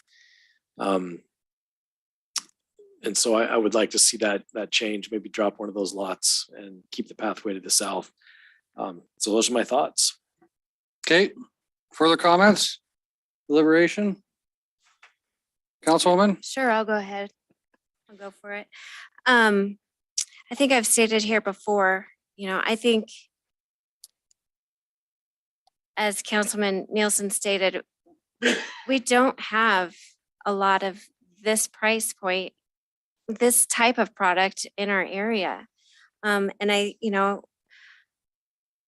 we may not have a huge need for it right now. And although we do have a need for it, but it's still very expensive and not an entry-level home. I think we need this type of product here. It fits in this area, like Councilman Nielsen also said, this is our core, like part of our core downtown area. And with that higher density to the south and to the west, I'm comfortable with R7 in there. Although I understand Mayor Chadwick's points as well. We do have issues with traffic and schools and, that infrastructure. This would bring in a sidewalk along Center Street. That, is helpful. Let's see. And as much as we all love, the open big yards, that's not the product for every single person. Retirees everybody wants something different. So there is a place for this product as well. Like I said, it fits in the comprehensive plan. I'd support it with a 5-foot setback and with those elevations as provided, and to change that northern side or pathway. Okay, you got more? I'm gonna let others deliberate. Okay, Councilman Wheelock? You're making a motion. I hear you down there. No motions yet. Okay. I'd just like to have one of you, because I don't see the difference between this and the subdivision that was proposed just north of me as to why that's so much different, because this was proposed just across the canal for me, and we didn't even hesitate to turn it down because of its closeness to each other and density and all that. And I see the same problem as we did before with no pathway behind the houses and all that kind of stuff. The streets were significantly different in that application. No. Yeah. I missed that because I just see the same street. It was just a 2-acre thing instead of a 20-acre thing. And I think also the surrounding area of that area where you're talking, it didn't have R7 to the any side, and even on the north side, I think that might have been R4, R2 to the west and south. Yeah. So the surrounding areas didn't match. There was absolutely no street parking. Yeah. Either. Although it was next to a park in our major park in our city where kids are going to go anyway. I see that as a very similar but different problem. Anyway, that's my thoughts. Okay. Councilman Hershey? There's R7 to the south, correct? Yep. We have R7. This is a transition area. Your microphone on? Okay, all right. Yeah. This is a transition area. I understand that. I understand it's gonna be a little higher density. However, I'd like to see it be a true to transition. You were entitled in R4. This would be almost no argument whatsoever if this is R4. I kind of like those houses. I understand them. I understand you're talking price point. I think that's a moot point until the economy turns. Then probably gonna be able to get a way bigger house for cheaper. But I'd like to see this around R6, to be quite honest with you, at least there. That'd be a truer transition to me. Reduce a little of the density, still give you plenty of stuff, and a few more amenities could be added. So closer to the R6 than the what is it, R7.6 now? It's R7, R6.7, or 7.67. Yeah, okay, so that's closer to R8, really. So closer into between the 6 and the 7, just a slight reduction in density. It would be more transition, and that's what I'd like to see. So I'm gonna make some comments real quick. That's okay. Go ahead. And I got one more. Sure. I did agree with the developer when he said he would be willing to push the houses to the back of the lots so that they would have parking off the street. I thought that was something that we should look at putting in the development agreement, should we approve this. Okay. I just have, I look at Councilman Hershey when he's talking about true transition. If you were to do the smaller lots on the south side, those ones that adjoin the neighbors at Saddlebrook, I guarantee you they had no idea that there was gonna be something like this going on there if they had an R4. And they may not even know there was an R4, but I would look out for those 3 neighbors there and match lot lines on there.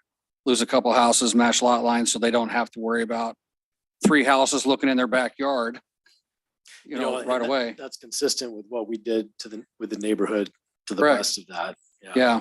And so, I mean, if you're gonna do the smaller lots, if you guys are so inclined on the bottom and match those over there, that to me would make more sense on there.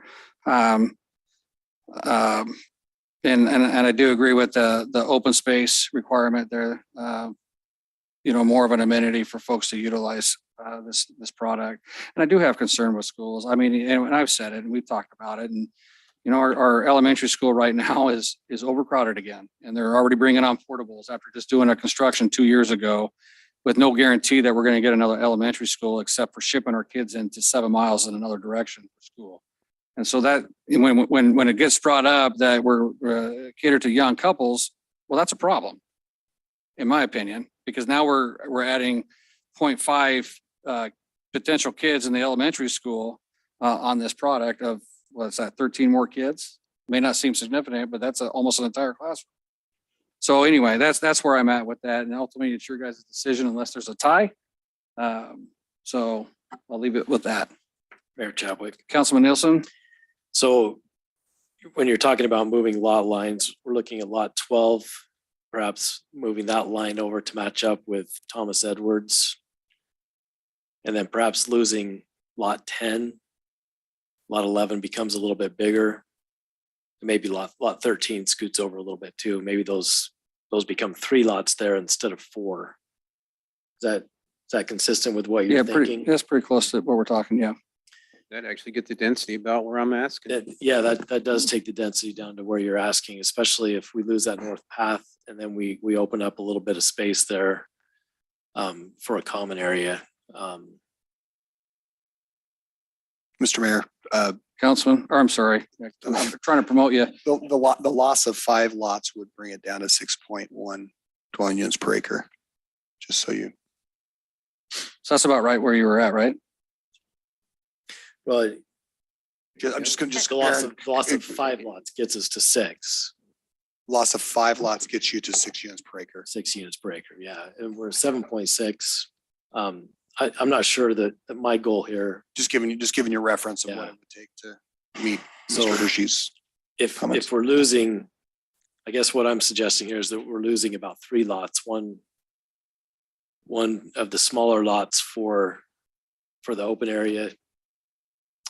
And then a couple of these lots over here, lot 10, 11, 12, 13 area. To match up. Oh, let's see. No, we've got one more lot line there too. So it would be more like the 5. Yeah. Yep.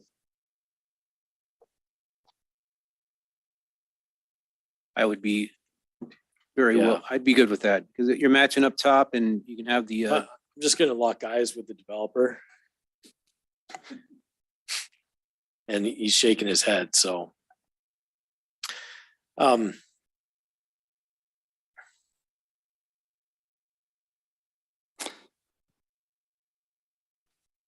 know you're thinking hard. You got more to throw out there.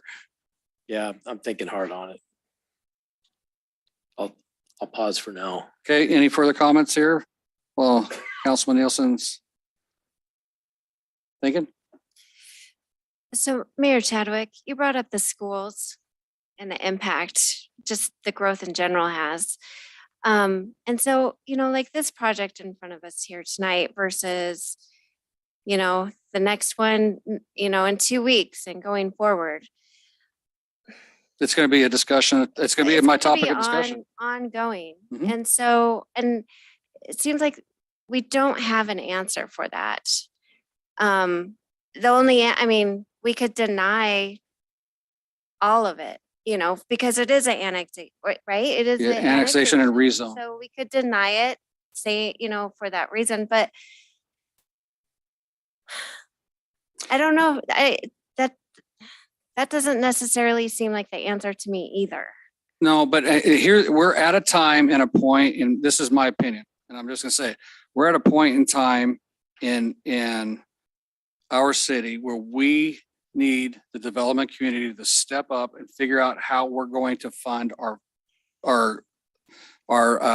schools, our police, and our fire, because we're all limited and hamstrung on this thing, and we cannot, in my opinion, again, this is my opinion, you guys have your own, and that's fine. When we continue to approve and approve and approve and approve, we're just continuing to create a future issue for all of us without real true solutions on how to resolve those issues, right? Is it fair to the developer? Probably not. Absolutely, right? But it's not fair to everybody else in the city either to try to figure out and continue to add that density when we have problems. Our middle school, no problem. No problem at a middle school, right? There's density, there's a capacity there, but we don't have, it's going to require a bond to pass another elementary school. And when you look at the city of Star's record on bonds, even the last bond that passed was a levy bond. 68% of the city of Star voted against that levy, right? So even if 68%, or let's just say 60 vote against that levy or a school bond, we're relying on the rest of the West data to say, yes, Star needs a school. We have a problem. I hate to say that, but we have a problem. And we need the development community to figure out, and I'm meeting with the BCA, and I've been talking to all these different folks saying, listen, you guys have got to come to the table and figure this out with us. This is not our job to figure it out. It's just as much as your job to figure it out to help this thing be successful in the future. Well, it's a kick the can from the state. It is a kick the can from the state, but we're left with holding that can, right? And yeah, the school district owns property for 2 elementary schools in our city limits. And a high school and whatnot. But again, that's the challenge we have, is getting that bond passed to be able to build that school to accommodate all of the growth that we have going on, which honestly, guys,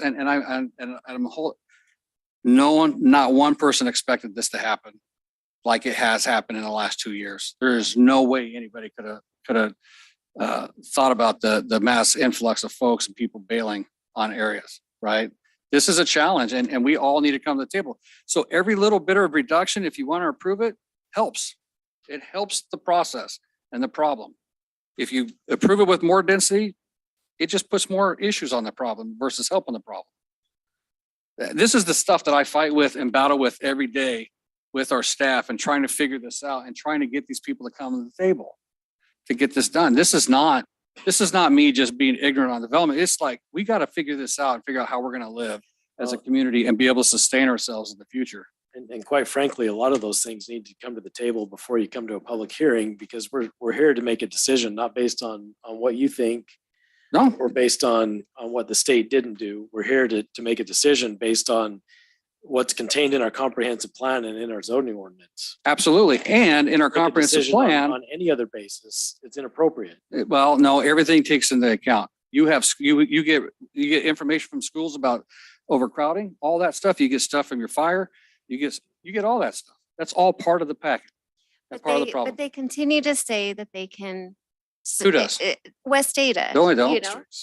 know? They don't. I guess I'm not gonna, I guess I won't argue with you guys, but that's where I stand, and you have every right to your own opinion on the whole thing. I'm just telling you where I'm at with Well, this.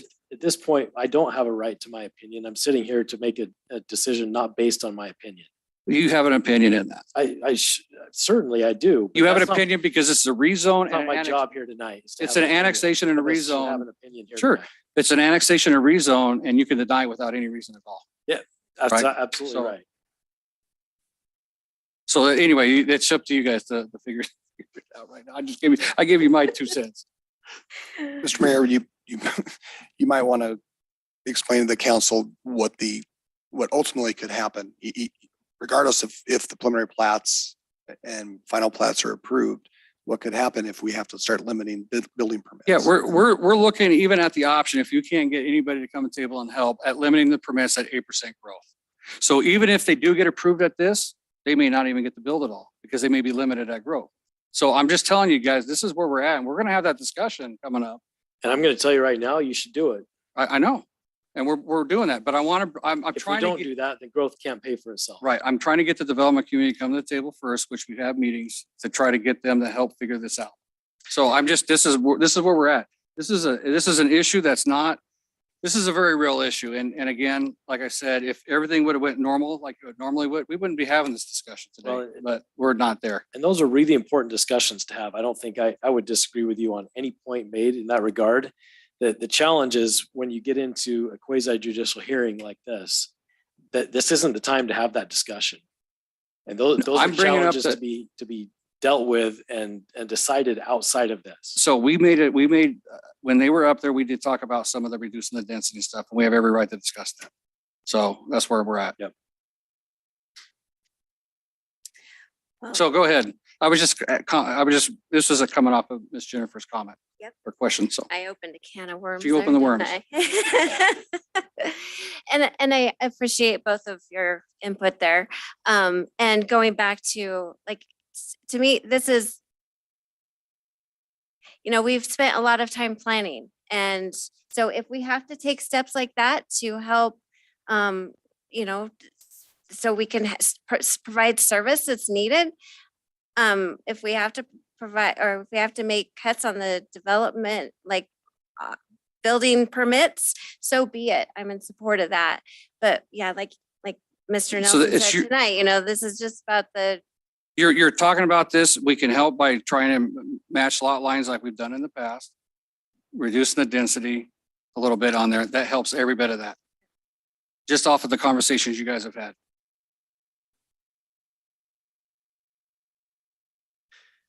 Mayor So Chadwick. we can have a motion. Do you have a motion? Well, Okay, so go ahead, go ahead. matching the lot lines, that I'm looking at the applicant, he doesn't appear to be agreeable to that. And so I'm going to move that we table this and allow the applicant to spend some time with city staff to see if there can be something that can work out that's agreeable. And then we can move forward at I guess we need to table to a date certain, and that would be June 21st. Yeah, is that enough time for you to get with them and just talk about that and see, and a proposal, so we can all look at that and see what that means? Second that. So, okay, so we have a motion from Councilman Nielsen, the table till June 21st. We have a second from Councilman Hershey. Any further discussion? They have gotten direction of what we're thinking, so I think this will be good. Okay. Any further discussion? Hearing none, roll call. Hershey, Aye.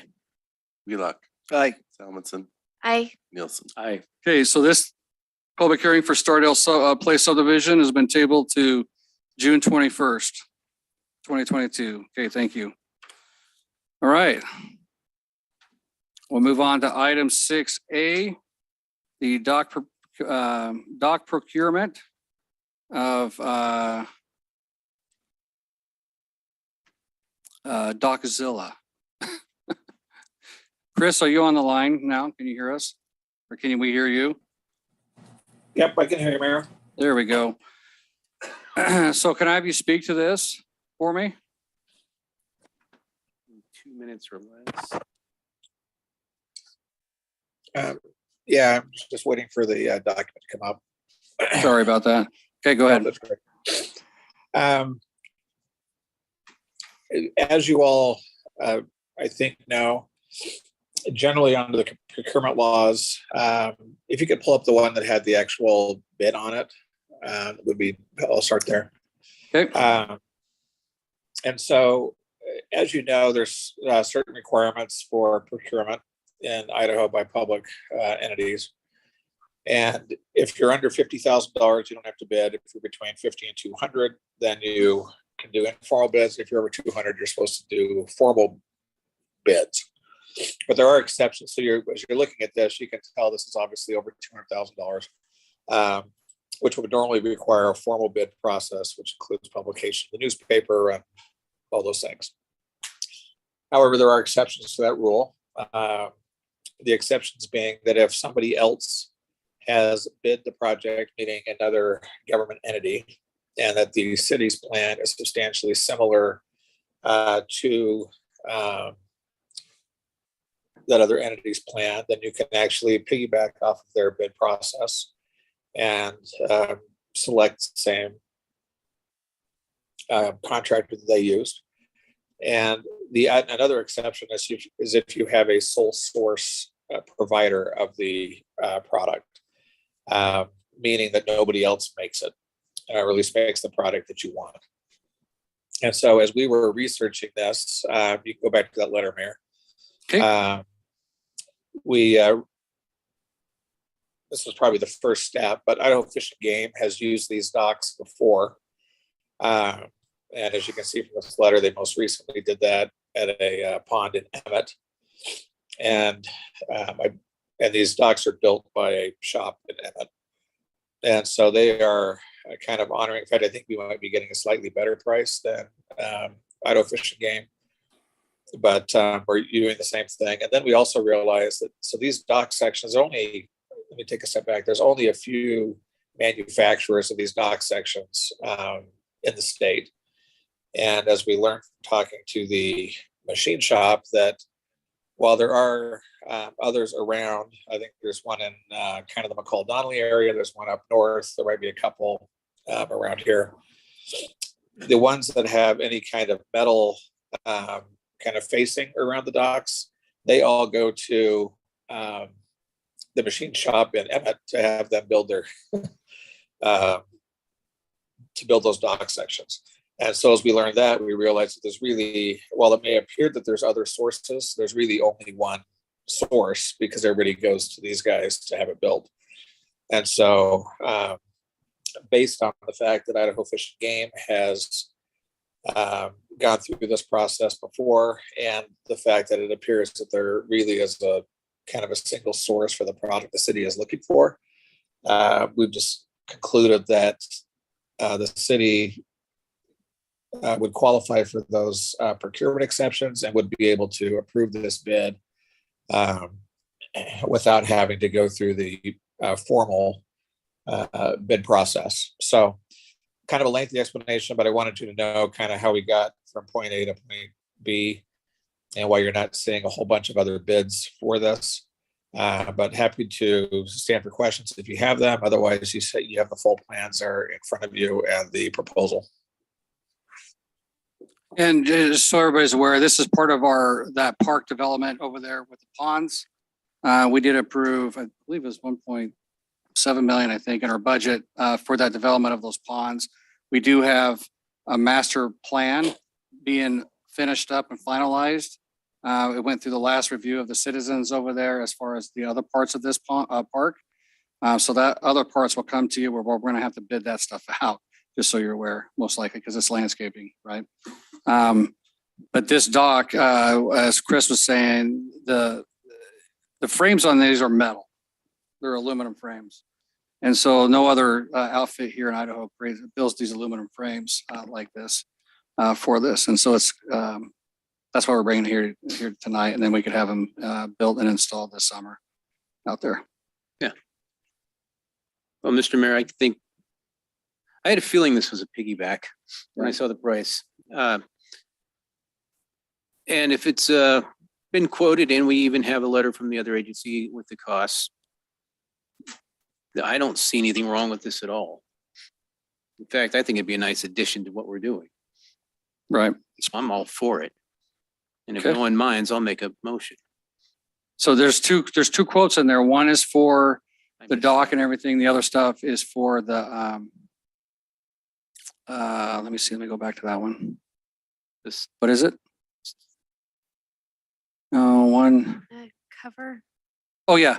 Yeah, I think something happened here. Did I pull up the same thing twice? because I thought I only saw one. Oh, yeah, here we go. Sorry, I did pull up the same thing twice. This is the second quote right here, which is the roof structure, the benches for the platforms, the concrete abutment, and gangway, and mobilization, install, field work and whatnot, which we broke out separately from the docks themselves. So you can compare them. So we would need to approve both of these quotes. It's fine. And Ryan Morgan will be working with them because of the floodway and whatnot on how that concrete abutment would look. Flood zone, did I say it wrong? No, you said it right. Okay, good, all right. All right. Any further comments, questions? Ms. Jennifer, you got a Yep, question? I have a question. I don't know that much about docks, so is there a benefit to going with the aluminum? Is it maintenance? Yeah, because the other docks are wood and they tend to rot after years. This one will last a long time with the aluminum that doesn't rust and whatnot on there. So the long-term maintenance of it should. Or replacement. Or replacement, okay. Yep. Um, You got a longer lifespan for these docks. That's why the fishing game utilizes them on their products. how long do theirs last? Any idea? With the aluminum stuff, Yeah. I mean, there's lots that have been out there for 10 or 15 years that I've seen. And then my other question is about, how is this gonna be used? I am all for this idea and for a dock, I think it's gonna be awesome, but I'm just trying to think about, okay, who's gonna be using So it'll it? be used for people go out there, because on the dock, on this platform, let's go back to the drawing. We'll put picnic tables and whatnot out here. People can go out here and picnic on it. You can fish off of it. We're gonna have renting paddle boards and whatnot, and so this will be tied into a beach where there'll be paddle boarding and whatnot in here, swimming, things like that in this area. So it's gonna be a multi-use dock for all sorts of different things. And you could also come out eventually someday and rent out that platform right on there. And it's an ADA accessible dock. So it'll be ADA compliant, so everybody can utilize it. Yeah, so I saw that the arms are like 8 feet wide, The arms, these guys over here, the they're arms. a little longer than that. Well, each section's, yeah, 8 feet deep. Yep. And then I guess my biggest question is, I'm wondering, I just want to justify that structure, that shade structure is needed. Like when I think of being on a dock, it's not covered necessarily. So is that? I think in my opinion, I think it's needed. I think it provides an amenity for people to go out there. If you have an elderly person that needs to sit in the shade, they can go out in the dock and sit in the shade. Right? I mean, Can it be added later? you can, but it's going to be an increased cost and from today. Yeah. Well, I'm just so thinking of it when I was a teenage girl and I'm laying out getting my, sun bathing on. In Wyoming. Yeah. They're probably not going to be laying on these arms. And so they're going to be wanting to use the center space. And this space over here, it's not that big. So when That's you a have 50 lot of- foot by 50 foot platform. That's a big right. platform. And so this right here is 30 by something. Mhm. Yeah. Is it square? Oh, sure. Yeah. So I don't know. I'm fine with this structure. I just want to make sure that see what everybody else's thoughts were. If you thought that it's really needed, or again, I All right, don't I'm gonna live tell- on a lake. I'm just going to bring up the skate park, for instance. And I You- see you- that. It's yeah. the same scenario. You got But people that's that a need different shade. Place, No, but it's not just a skate, but people want shade. They want to be able to enjoy this stuff. We're going to be coming in and putting a shade structure there for moms and everybody to utilize watching sports and watching their kids at the thing. It's a requested item now, right? So if you could build it at the same time as you're mobilizing, I think it's the best way to do it. I think it's been part of our plan from the Yeah. beginning for this was to have that shade structure out there and to make this kind of Okay. a reservable space and something that people could go out and enjoy that way. I don't think we contemplated sun tanning. I think that's more what the beach Yeah, was that's all for. I do. Right. I hope it's the mayor 20 gets out and gets a tan though. No. Oh, nope, not this guy. Mr. Mayor, Councilman. we talked about, you and I talked about possibly putting a walk-in swim accessible. And they're gonna do that on this. They're gonna make one of those so that it has a ladder. ladder stairway To so get that, up out. so that those Yeah. that are less mobile can walk out of the water and still swim, all that kind of stuff. I have elderly people in my life that couldn't get out of the water, but can walk up Did the you call his stairs. wife elderly? In my life, not my wife. Oh, I was like, wow. Like, oh. Honey, if you're watching, it was my life. It might be. I'm paying for that one. Mr. Mayor, Okay, I'm any just other gonna make a questions? motion to approve both of these quotes. Okay, we got a motion to approve both of the quotes. We have a second. I'll second it. We have a motion and a second. Any further discussion? Hearing none, roll call. Hershey. Aye. Wheelock. Aye. Thomason. Aye. Nielsen. I Okay, thank you.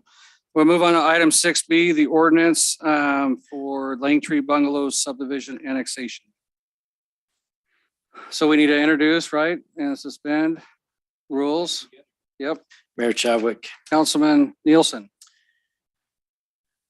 I would like to introduce ordinance 353-2022, Langtree Bungalows subdivision annexation, and move that pursuant to Idaho Code Section 50-902, the rule requiring an ordinance to be read on 3 different days with one reading to be in full be dispensed with, and that ordinance number 353-2022 be considered after reading once by title only. Okay, we got a motion. Do we have a second? Yes, second. You did second it? Yes. second. Okay, we got a motion, and a second. Any further discussion? Okay, hearing none, roll call.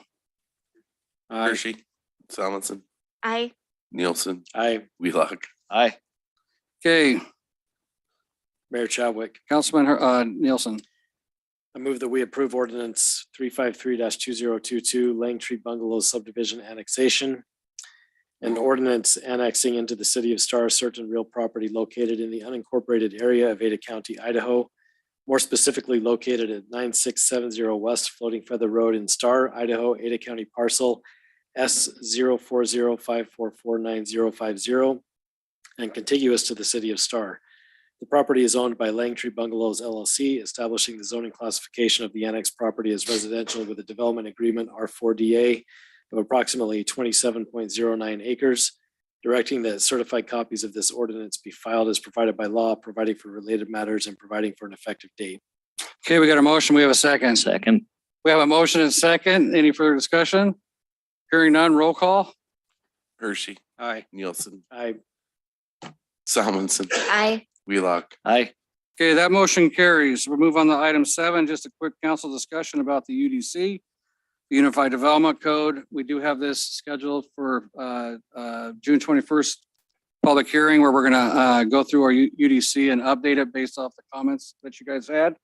And I believe did you guys receive red lines? Is that, Sean, do you want to talk about it? Yes, Mr. Mayor, I sent red lines last week to the council. I'll update that this week and send you a final copy, and that'll be the copy that the public can review online or at the office if they want to come in.